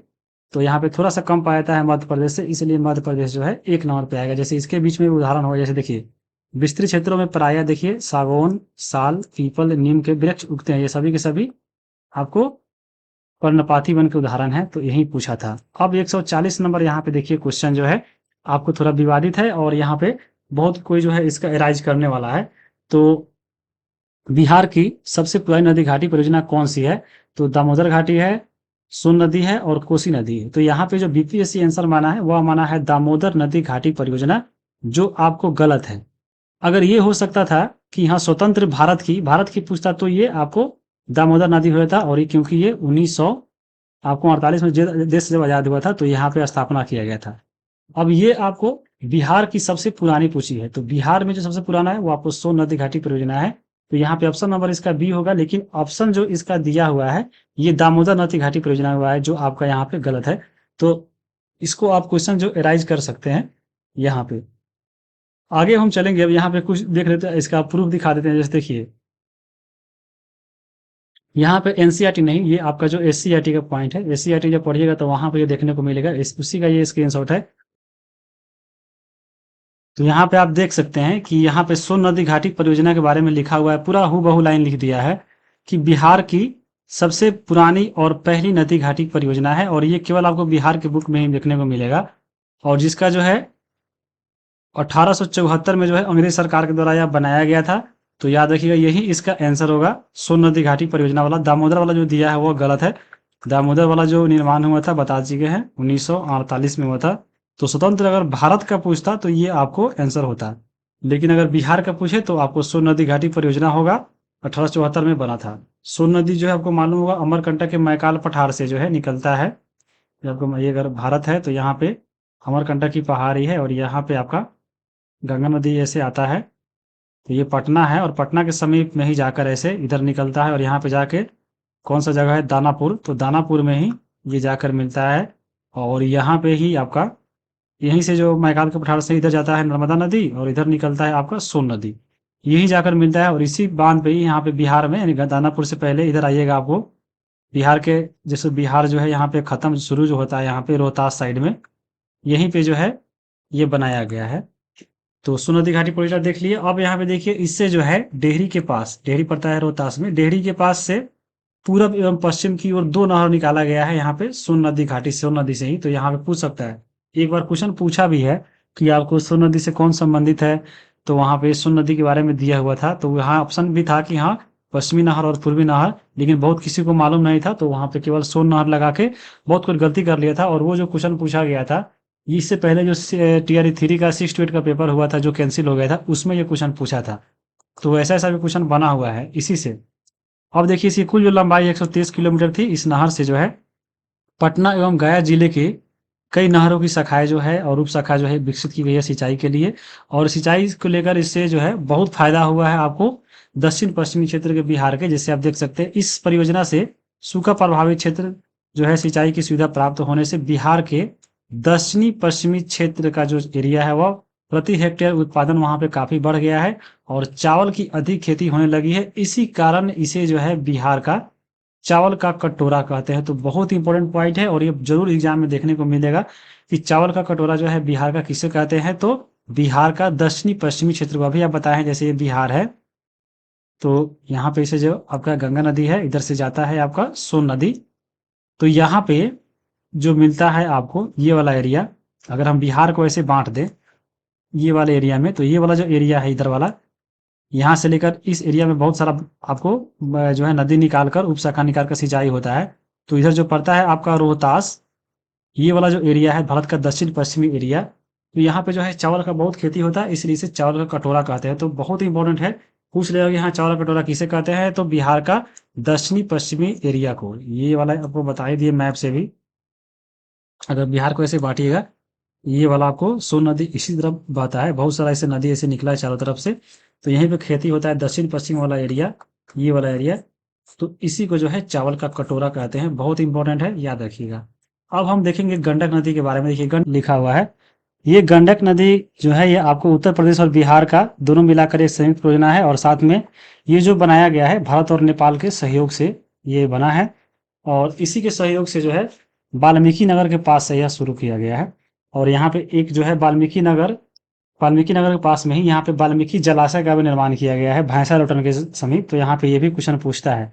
देखिए इस परियोजना के द्वारा बिजली सिंचाई जल की आपूर्ति नेपाल को भी की जाती है और आपको भारत में बिहार को भी होता है। और इस परियोजना के निर्माण के लिए जो देखिए भैंसा नामक लोटन जो जगह है जहाँ पे एक बांध बनाया गया है जिसका नाम है वाल्मीकि जलाशय। यहाँ पे देखिए बांध बनाया गया है वाल्मीकि में, वाल्मीकि जलाशय के नाम से है, जो 743 मीटर लंबा है। तो ये बहुत इंपॉर्टेंट है। वाल्मीकि ने जल कहाँ पे, तो गंडक नदी पे, बहुत इंपॉर्टेंट है।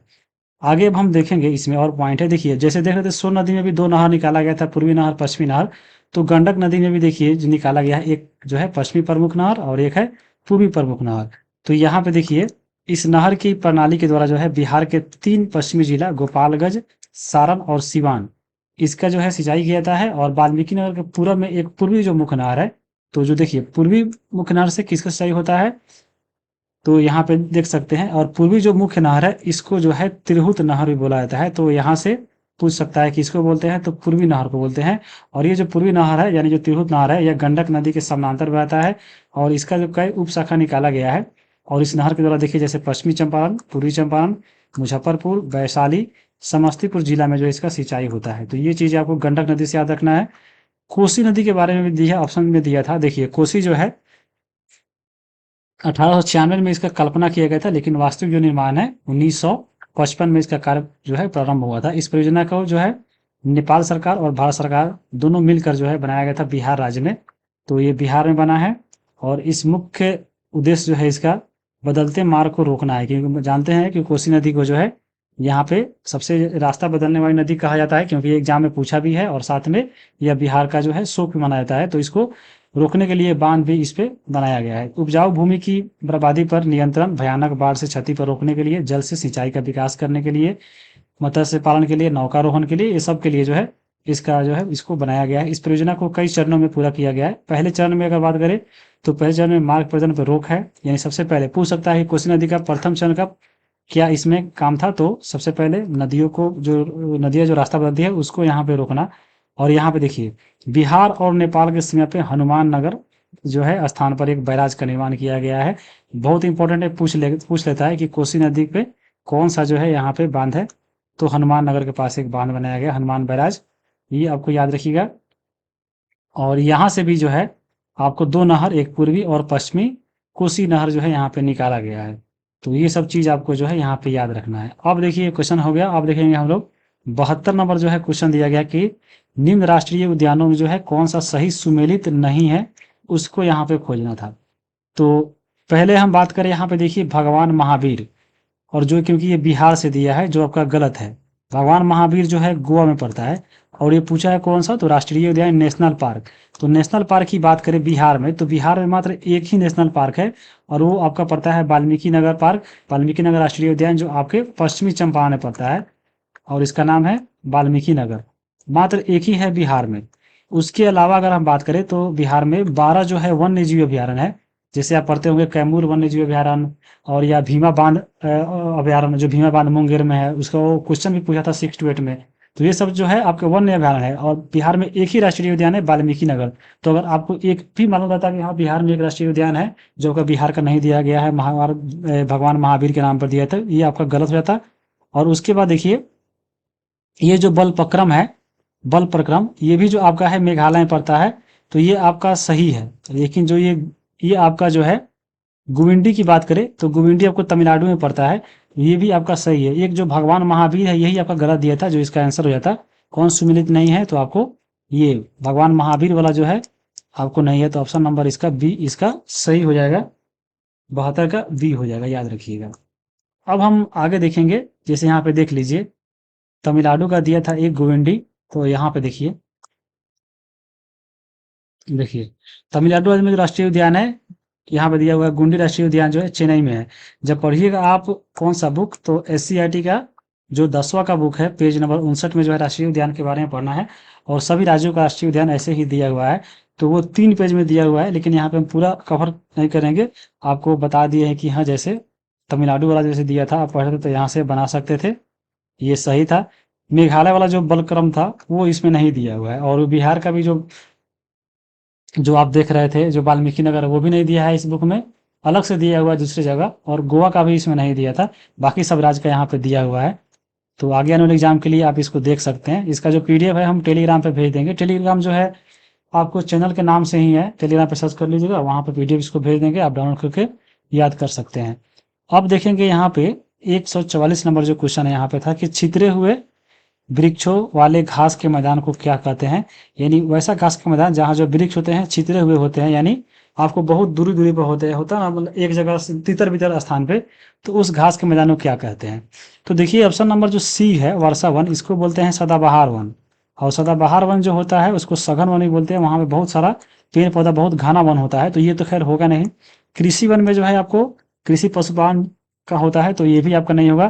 और ये सवाना जो है, सवाना जो होता है, ये जो घास का मैदान है वहाँ पे जो पेड़ पौधे होते हैं वो बहुत छितरे हुए यानी बहुत दूर दूर पर होते हैं, जो आपके एनसीईआरटी पेज नंबर पढ़िएगा 7 का 43 नंबर देख लीजिए। ये जो है उष्णकटिबंधीय घास स्थल में पड़ता है कौन सा, तो सवाना।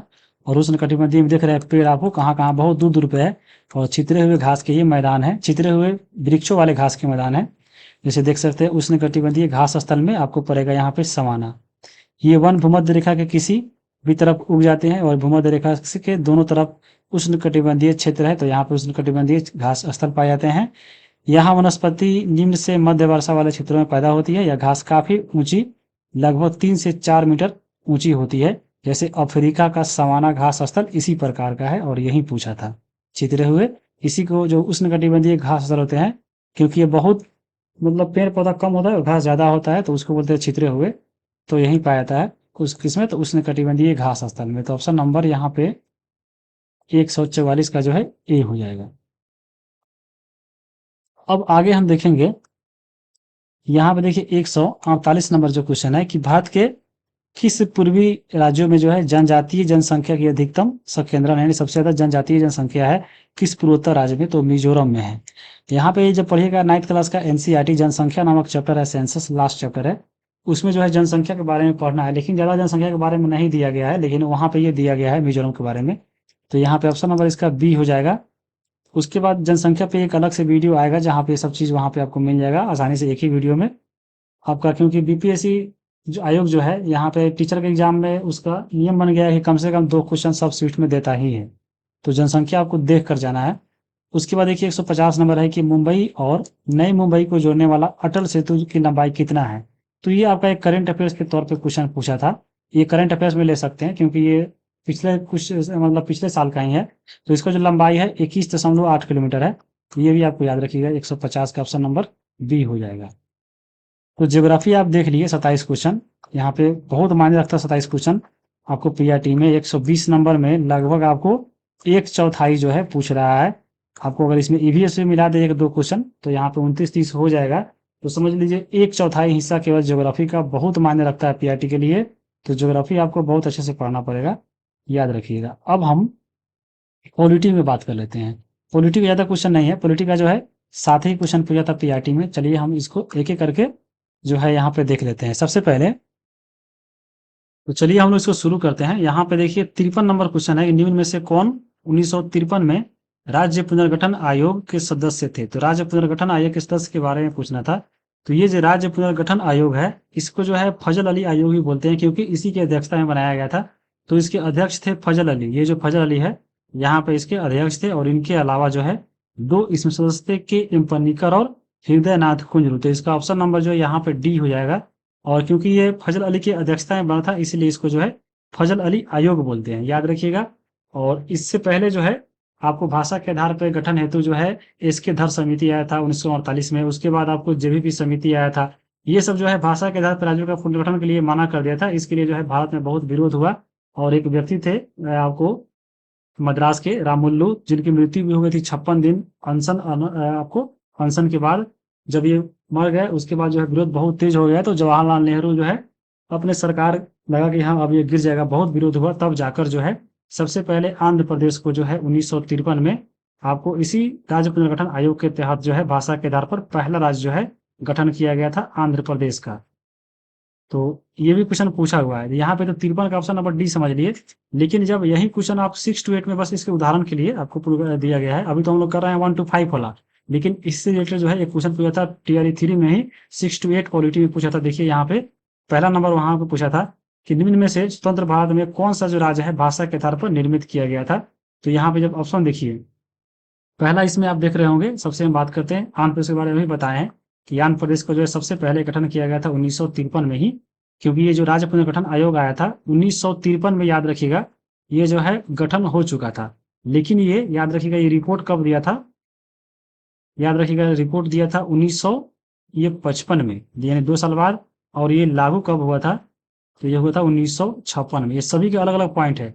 गठन कब किया गया था 1953 में, रिपोर्ट दिया 1955 में और 56 में लागू हुआ। लेकिन रामुल्लू की जो मृत्यु हो गई, विरोध जब बहुत तेज हो गया था 1953 में ही जब ये गठन किया गया।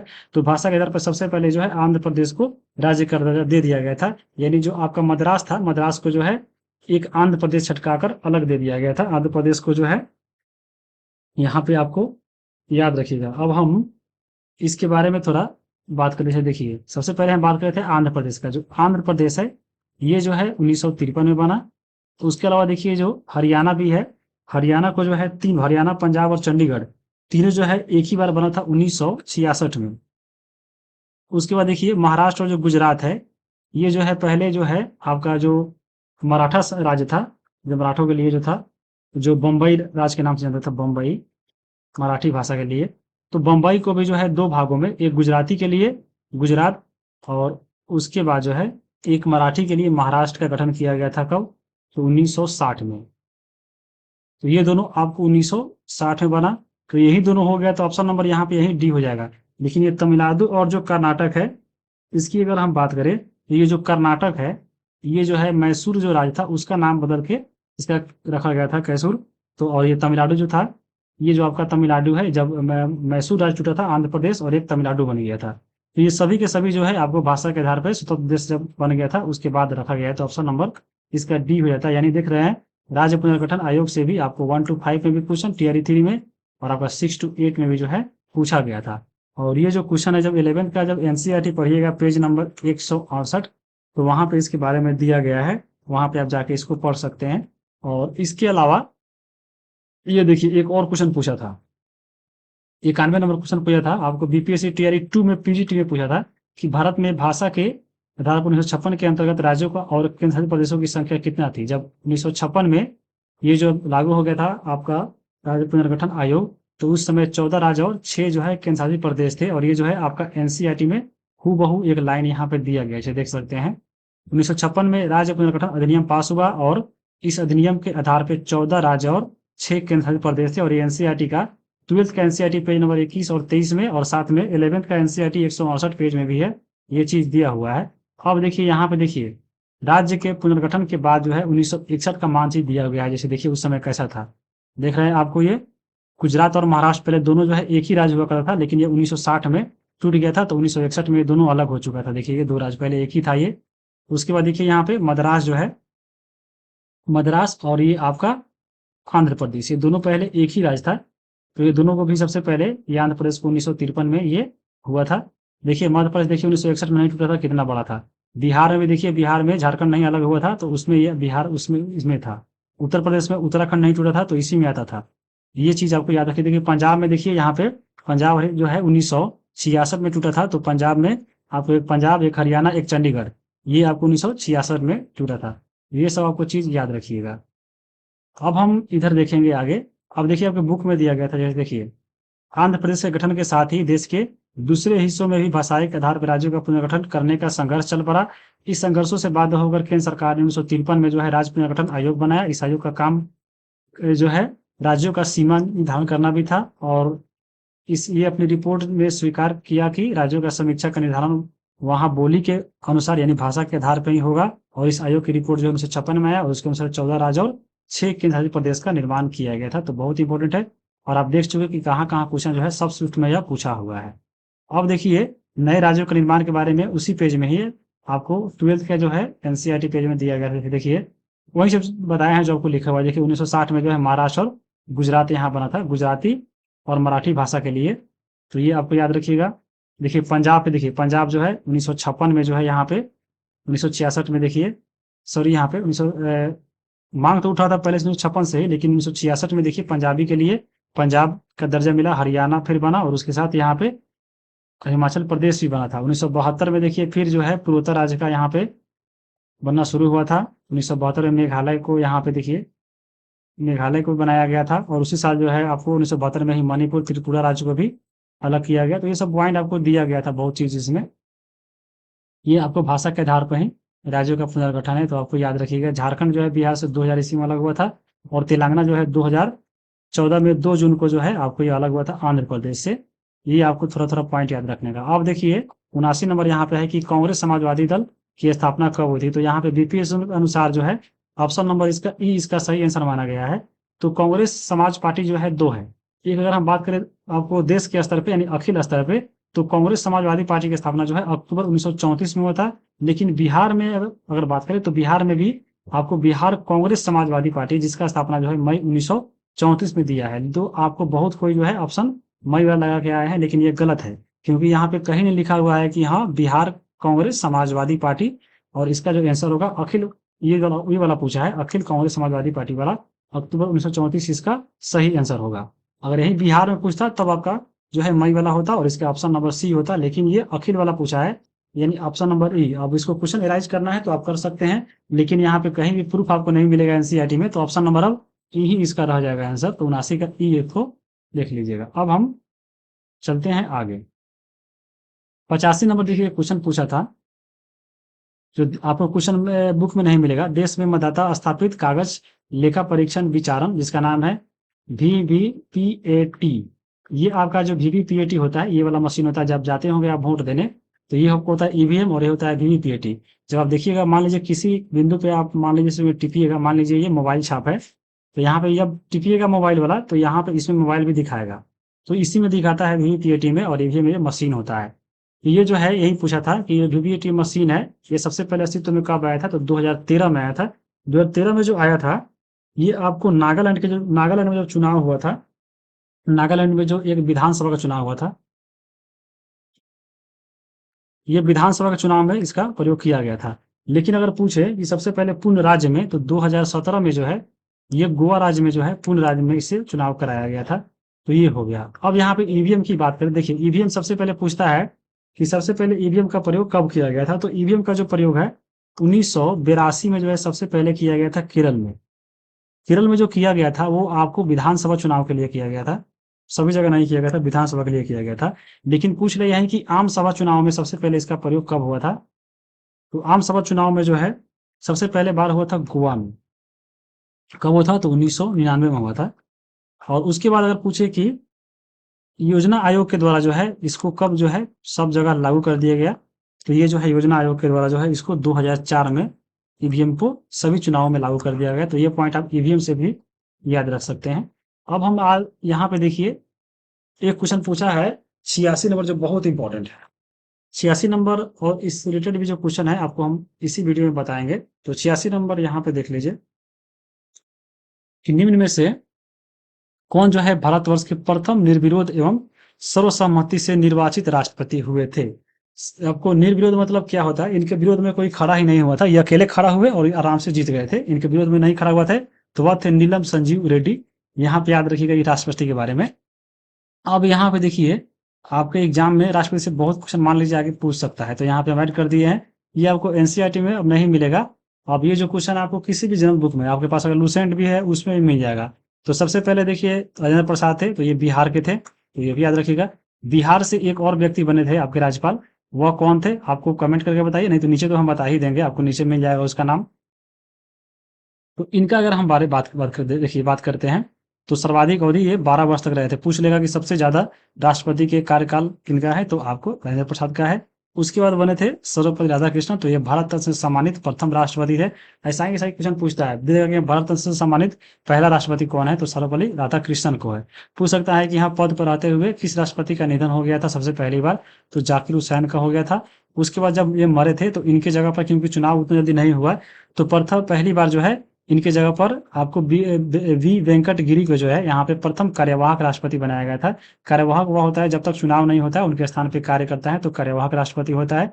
तो यहाँ पे जो है वराहगिरी वेंकट गिरी को जो है यहाँ पे बनाया गया था प्रथम कार्यवाहक राष्ट्रपति। उसके बाद कार्यवाहक राष्ट्रपति बनने वाले प्रथम जो है मुख्य न्यायाधीश कौन थे, तो यहाँ पे क्योंकि जब ये वेंकट गिरी हट गए थे तो उनके स्थान पे जो है एक और आपको कार्यवाहक राष्ट्रपति बने, लेकिन वो जो है आपको प्रथम मुख्य न्यायाधीश थे। तो यहाँ पे याद रखिएगा वह थे न्यायमूर्ति मोहम्मद हिदायतुल्ला। तो ये बहुत इंपॉर्टेंट है और यहाँ पे इनका समय काल भी आपको याद रखना है। उसके बाद देखिए वराहगिरी वेंकट गिरी जो है फिर बाद में दोबारा जब चुन के आए थे। उसके बाद देखिए अगला जो बने थे फरुखदीन अली अहमद, ये पद पर रहते हुए भी इनका निधन हो गया था। इससे पहले आप देखे थे आपको जाकिर हुसैन, तो जाकिर हुसैन फरुखदीन अली अहमद ये दोनों जो है आपको पद पे रहते हुए इनकी मृत्यु हुई थी, तो ये भी आपको याद रखना है। अब देखिए यहाँ पे है अगला जो है नीलम संजीव रेड्डी। यही पूछा था कि प्रथम निर्विरोध निर्वाचित कौन थे राष्ट्रपति, तो नीलम संजीव रेड्डी थे। प्रथम सिख कौन थे, तो ज्ञानी जैल सिंह थे। ये सब चीज आपको पॉइंट जो है आपको याद रखिएगा। पूछ सकता है कि प्रथम दलित राष्ट्रपति कौन थे, तो आप याद रखिएगा केजरील रामन नारायणन। उसके बाद देखिए प्रथम वैज्ञानिक राष्ट्रपति मालूम होगा आपको अब्दुल कलाम आजाद 2002 से लेकर 2007 तक। उसके बाद देखिए प्रथम महिला राष्ट्रपति तो श्रीमती प्रतिभा देवी पाटिल। और अभी जो वर्तमान में दूसरी जो बनी है महिला द्रौपदी मुर्मू है, और प्रथम जो है वो आदिवासी महिला है। तो ये भी आप याद रखिएगा, प्रथम आदिवासी पूछे तो आपको द्रौपदी मुर्मू, और ये किस आदिवासी समुदाय से है, तो संथाल से है। ये आपको याद रखिएगा। अब देख लिए अब हम उपराष्ट्रपति के बारे में भी थोड़ा बात कर लेते हैं, क्या पता यहाँ से ही पूछ ले। तो प्रथम उपराष्ट्रपति सर्वपल्ली राधाकृष्णन। उसके बाद यहाँ पे देखिए जामिया मिलिया के संस्थापक थे जाकिर हुसैन, तो ये भी उपराष्ट्रपति बने थे। त्याग पद देने वाले प्रथम उपराष्ट्रपति आपको बीबी गिरी। उसके बाद यहाँ पे देखिए प्रथम उपराष्ट्रपति जो सर्वोच्च न्यायालय के न्यायाधीश थे, तो न्यायमूर्ति मोहम्मद हिमायतुल्लाह, और ये आपको राष्ट्रपति भी बने थे कार्यवाहक के रूप में। उसके बाद देखिए संविधान सभा के सदस्य जो उपराष्ट्रपति बने, तो आर वेंकट रमन। उसके बाद मुख्यमंत्री, कैबिनेट मंत्री तथा कांग्रेस अध्यक्ष रहते आपके एकमात्र जो उपराष्ट्रपति बने शंकर दयाल शर्मा, तो याद रखिएगा ये मुख्यमंत्री भी थे। उसके बाद यहाँ पे देखिए पद पर रहते हुए निधन हुआ था कृष्णाकांत को उपराष्ट्रपति के रूप में, तो ये भी याद रखिएगा। भारतीय जनता पार्टी के प्रथम उपराष्ट्रपति कौन बने थे? तो आपको मोहम्मद हामिद अंसारी। तो ये आपको कुछ जो इंपॉर्टेंट पॉइंट है ये सब आपको याद रखना पड़ेगा। अब देखिए एक और क्वेश्चन जो बहुत इंपॉर्टेंट है, 112 नंबर है, निम्न में से कौन जो है भारत के प्रधानमंत्री थे जब 73वां और 74वां संविधान संशोधन जो है अस्तित्व में आया था? और इसी से रिलेटेड जो है ऐसा एग्जाम में बहुत क्वेश्चन पूछता है, कोई दे देगा कि हाँ संविधान संशोधन, या कोई घटना दे देगा जैसे मंडल आयोग, और पूछेगा कि उस समय आपके प्रधानमंत्री कौन है, राष्ट्रपति कौन थे। तो ऐसा सवाल आपको पूछा गया। जैसे देखिए टीआरई 3628 का ये क्वेश्चन है कि मंडल आयोग के समय कौन आपके प्रधानमंत्री थे। यहाँ पे देखिए 73वां 74वां के समय कौन से है प्रधानमंत्री थे। एक और क्वेश्चन आपको इधर देखने को मिलेगा नीचे, जैसे ये देखिए आगे गया, ऐसा ऐसा क्वेश्चन आपको देखने को मिला है। तो चलिए पहले हम इसको देख लेते हैं, उसके बारे में बात करेंगे। देखिए 112 नंबर क्वेश्चन है कि निम्न में से कौन जो है भारत के प्रधानमंत्री थे जब 73वां और 74वां संविधान संशोधन जो है आया था। तो ये दोनों जो संविधान संशोधन आया था 1992 में ये आया था, और ये लागू हुआ था 1993 में। तो ये पूछा है कब अस्तित्व में आया था, यानी 1993 में जो है देखा जाए तो उस समय कौन जो है भारत के प्रधानमंत्री थे। तो वो थे आपके पीवी नरसिम्हा राव। तो ऑप्शन नंबर यहाँ पे ए हो जाएगा। ये जो आपका 73वां संविधान संशोधन है वो आपको पंचायती राज से है, यानी स्थानीय स्वशासन से, जिसको पंचायती राज बोलते हैं। और जो 74वां जो था ये आपको जो है नगर जो आपका जो शहरी स्थानीय जो शासन होता है उसके लिए, यानी ये नगर पालिका के लिए है, याद रखिएगा। और उस समय यानी आपको 1993 में अगर देखिए प्रधानमंत्री कौन थे, तो यहाँ पे आपको आना पड़ेगा। देखिए देखिए यहाँ पे 1991 से लेकर 1996 यानी 1993 में जो है कौन थे, तो पीवी नरसिम्हा राव थे। यही क्वेश्चन जो है पूछा गया है, तो आपको ये याद रखना पड़ेगा। अब एक और क्वेश्चन देखिए टीआरई 3 में, इसी में जो है 6 to 8 में क्वेश्चन पूछा था कि मंडल आयोग के गठन के समय जो है देश के प्रधानमंत्री कौन थे। तो अगर हम बात करें सबसे पहले मंडल आयोग के बारे में आपको जानना पड़ेगा। तो मंडल आयोग की बात करें तो मंडल आयोग का जो गठन हुआ था ये 1979 में गठन हुआ था, ठीक है। उसके बाद अगर हम इसके बारे में बात करें, ये जो रिपोर्ट आया था इसका वो आया था 1980 में, और ये लागू कब हुआ था, तो 1990 में। अब यहाँ पे देखिए क्वेश्चन पढ़िए पहले कि ये क्या लिखा है। अच्छे से लिखा हुआ कि मंडल आयोग के गठन के समय, यहाँ पे जब गठन हुआ था उस समय यहाँ पे 1979 में जो है कौन आपके प्रधानमंत्री थे। तो यहाँ पे उस समय के प्रधानमंत्री थे मोरारजी देसाई। ऑप्शन नंबर यहाँ पे आपका सी हो जाएगा। लेकिन यही अगर पूछता कि लागू जब हुआ था उस समय कौन थे, यानी 1990 में कौन थे, तो उस समय आपके थे, यहाँ पे याद रखिएगा, बीपी सिंह। तो यहाँ पे क्वेश्चन यहाँ पे बदल जाता। लेकिन ये पूछा है आपको गठन के समय 1979 में मोरारजी देसाई, और आपको लागू हुआ था मोरारजी देसाई के समय में। तो यहाँ पे चलिए हम देख लेते हैं। जैसे देखिए 1979 में जब गठन हुआ था मंडल आयोग, देखिए आपको मोरारजी देसाई यहाँ पे देखिए, ये देखिए 1979 में जब गठन हुआ था तो उस समय मोरारजी देसाई थे। लेकिन जब लागू हुआ था उस समय कब, तो 1990 में हुआ था। देखिए यहाँ पे है, तो उस समय आपके बीपी सिंह थे। तो ये आपको क्वेश्चन ऐसे ही पूछता है। मान लीजिए गठन पूछ लिया है, अगला बार लागू पूछ ले। तो ऐसा ऐसा क्वेश्चन जो है एग्जाम में पूछता रहता है। जो भी आपको है याद रखना पड़ेगा कि हाँ कौन सा घटना कब घटता है और वो चीज़ कहाँ पे दिया गया। जैसे आपको पूछ ले कि आपातकाल कब लागू हुआ था, तो यहाँ पे इंदिरा गांधी के समय में लागू हुआ था। तो ये आपको पॉइंट ऐसे याद रखना। जैसे देखिए जवाहरलाल नेहरू प्रथम आपके प्रधानमंत्री से सबसे लंबा कार्यकाल। सबसे वृद्ध प्रधानमंत्री कौन थे, तो गुलजारीलाल नंदा जो है। लाल बहादुर शास्त्री जो बने थे वो पद पर रहते हुए इनकी मृत्यु हुई ताशकंद में। तो ये याद रखिएगा, पद पर रहते हुए मृत्यु लाल बहादुर शास्त्री जो थे। उसके बाद इंदिरा गांधी की बात करें तो ये ऐसी प्रथम प्रधानमंत्री थी जो पद के ग्रहण के समय राज्यसभा का भी सदस्य थी, याद रखिएगा। मुरारी देसाई जो थे सब पहले गैर कांग्रेसी थे, और इन्हीं के समय में अभी देखिए 1979 में जो है मंडल आयोग का गठन हुआ था। चौधरी चरण सिंह की बात करें तो एकमात्र प्रधानमंत्री जिन्होंने लोकसभा का सामना जो है नहीं किया, लोकसभा में गए ही नहीं। इंदिरा गांधी जो है पद पर आते हुए इनका निधन हो गया था। उसके बाद देखिए बीपी सिंह के बारे में 1990 में इनके समय में पूछा था, जो कुछ ने लागू हुआ था। अविश्वास प्रस्ताव के द्वारा हटने वाले ये प्रथम जो है प्रधानमंत्री कौन थे, बीपी सिंह थे। उसके बाद देखिए आर्थिक सुधारों को लागू करने वाले प्रधानमंत्री कौन थे, तो चंद्रशेखर थे। एकमात्र प्रधानमंत्री जो पद ग्रहण करते समय किसी भी सदन के सदस्य नहीं थे, तो वह पीवी नरसिम्हा राव थे। सबसे छोटा कार्यकाल रहा अटल बिहारी वाजपेयी का। एकमात्र प्रधानमंत्री जो पद ग्रहण के समय विधानसभा सदस्य थे, तो एचडी देवगौड़ा। उसके बाद यहाँ पे अभी वर्तमान में नरेंद्र मोदी है, और वो याद रखिएगा। अब देखिए अगला यहाँ पे है 142 नंबर क्वेश्चन। निम्न में से किस संविधान संशोधन ने भारत के न्यायपालिका को जो है संसद के अधीन बना दिया है? तो 42वां संविधान संशोधन ऑप्शन नंबर ए हो जाएगा। और चलिए इसका प्रूफ दिखाते हैं आपको हम। ये जो है 11 का एनसीईआरटी पढ़िएगा, पेज नंबर 215। तो वहां पे लिखा हुआ है कि 1967 से लेकर 1973 के दौरान पैदा हुए कट्टू विरोधाभासों के दौर में संसद और कार्यपालिका ने एक संतुलित तथा दीर्घकालीन समाधान की आवश्यकताओं को महसूस किया। उसके लिए केशवानंद के मामले में सर्वोच्च न्यायालय के निर्णय के बाद न्यायालय के द्वारा जो है इस पर पुनर्विचार करने का प्रयास किया गया। जब ये सारे प्रयास विफल हो गए तो 42वां संविधान संशोधन किया गया और संसद को जो है यहाँ पे सर्वोच्च स्थापित किया गया, यानी यहाँ पे संसद को जो है सबसे ऊपर रखा गया था। यही पूछा गया था आपके एग्जाम में कि न्यायपालिका को संसद के अधीन कब रखा गया था, तो आपको ये 42वां संविधान संशोधन के तहत ऑप्शन नंबर यहाँ पे ए हो जाता। अब देखिए 147 नंबर आपको क्वेश्चन है कि भारत के संविधान की प्रस्तावना जो है न्याय की गारंटी देती है, इसका तात्पर्य भारत अपने जनमानस को अनुमति देता है। क्या अनुमति देता है? तो सबसे पहले प्रस्तावना में अगर हम बात करें न्याय का, तो 3 प्रकार का न्याय है। आपको आर्थिक न्याय, उसके बाद आपको सामाजिक न्याय, और उसके बाद आपका राजनीतिक न्याय।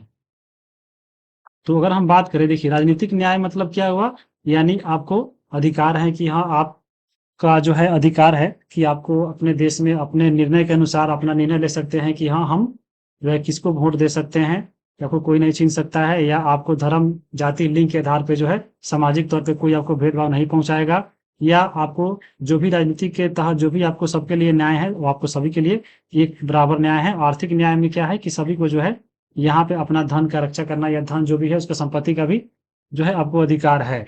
आपको भले वो कानूनी अधिकार है लेकिन वो अधिकार है, तो वो आपको प्रस्तावना में लिखा गया है और ये जो है आपको अनुमति देता है। तो यहाँ पे ऑप्शन नंबर ये, क्योंकि मूल अधिकार में भी दिया गया है आपको समानता का अधिकार, आपको न्याय से भी संबंधित है। जैसे देखिएगा मूल अधिकार में भी आपको सामाजिक न्याय दिया गया है कि आपका कोई भी समाज में आपको वर्ण जाति लिंग के आधार पर भेदभाव नहीं कर सकता है। आपको सभी के लिए राजनीतिक तौर पे भी सबके लिए एक जो है आपका न्याय, एक के लिए सबके लिए एक ही कानून बनाया गया है, और यहाँ पे ये चीज है। तो आपको मूल अधिकार भी हो गया, निर्णय निर्माण में भागीदारी, यानी आपको राजनीतिक तौर पे सभी को हक है कि अपना निर्णय जो है भागीदारी में ले सकता है कि हाँ वो किसको वोट देने का अधिकार हो गया, या कुछ भी है आपको सरकार चुनने का, जैसे आप चुन सकते हैं, तो ये भी अधिकार दिया गया है, और प्रतिनिधियों का निर्वाचन भी कर सकते हैं। तो ऑप्शन नंबर इसका डी इसका सही हो जाएगा। बाकी इसका आप यहाँ पे देख सकते हैं 11th का एनसीईआरटी पेज नंबर 21 पढ़िएगा, उद्देश्य प्रस्ताव के बारे में लिखा हुआ है यहाँ पे कि भारत जो है स्वतंत्र संप्रभु राज्य है। उसके अलावा यहाँ पे देखिए ये पॉइंट यहाँ पे लिखा हुआ है कि भारत के सभी लोगों को सामाजिक, आर्थिक और राजनीतिक ये न्याय जो है 3 प्रकार का मिला है आपको। कानून के समक्ष जो है समता, प्रतिष्ठा और अवसर की समानता, तथा कानून के और सार्वजनिक नैतिकता की सीमाओं में रहते हुए भाषण, अभिव्यक्ति, विश्वास, धर्म उपासना और व्यवसाय संगठन कार्य करने की मौलिक स्वतंत्रता की गारंटी और सुरक्षा दी जाएगी। ये सब जो है यहाँ पे दिया गया है। और अभी जो आपका पेपर हुआ था टीआरई 3 का 6 to 8 या 9 10th में, आपको वहां पे प्रस्तावना से पूछा था कि स्वतंत्रता कितने प्रकार का होता है, तो वो 5 प्रकार का होता है। वो चीज यहाँ पे आप देख सकते हैं। स्वतंत्रता जो दिया गया है आपको भाषण का, अभिव्यक्ति का, विश्वास का, धर्म का, उपासना का, ये चीज आपको एग्जाम में पूछा था। उसके बाद देखिए अल्पसंख्यक, पिछड़े वर्ग व जनजातीय क्षेत्र या दलित व अन्य पिछड़े वर्गों को सुरक्षित शिक्षा जाएगी, सुरक्षा दी जाएगी, और गणराज्य की क्षेत्रीय अखंडता और थल जल आकाश में इसके संप्रभु अधिकारों की रक्षा एवं सभ्य राष्ट्र कानून को न्याय के अनुसार दी जाएगी। ये सब जो है पॉइंट आपके उद्देश्य प्रस्ताव में लिखा गया था, यानी प्रस्तावना में लिखा गया था। तो यहाँ पे जो है देखा जाए तो आपको पीआरटी का जो क्वेश्चन था आपको ज्योग्राफी का और साथ में पॉलिटी का ये हो चुका है। अब हम अगला जो वीडियो लाएंगे आपका पॉलिटी का जो है 6 to 8 का, हो सके तो कल या परसों में मिल जाएगा। तो वीडियो कैसा लगा कमेंट करके बताइए। चैनल पे नए हैं तो सब्सक्राइब कर लीजिए आगे आने वाले वीडियो के लिए। तब तक हम यहीं पे अलविदा कहते हैं आप सभी को। धन्यवाद।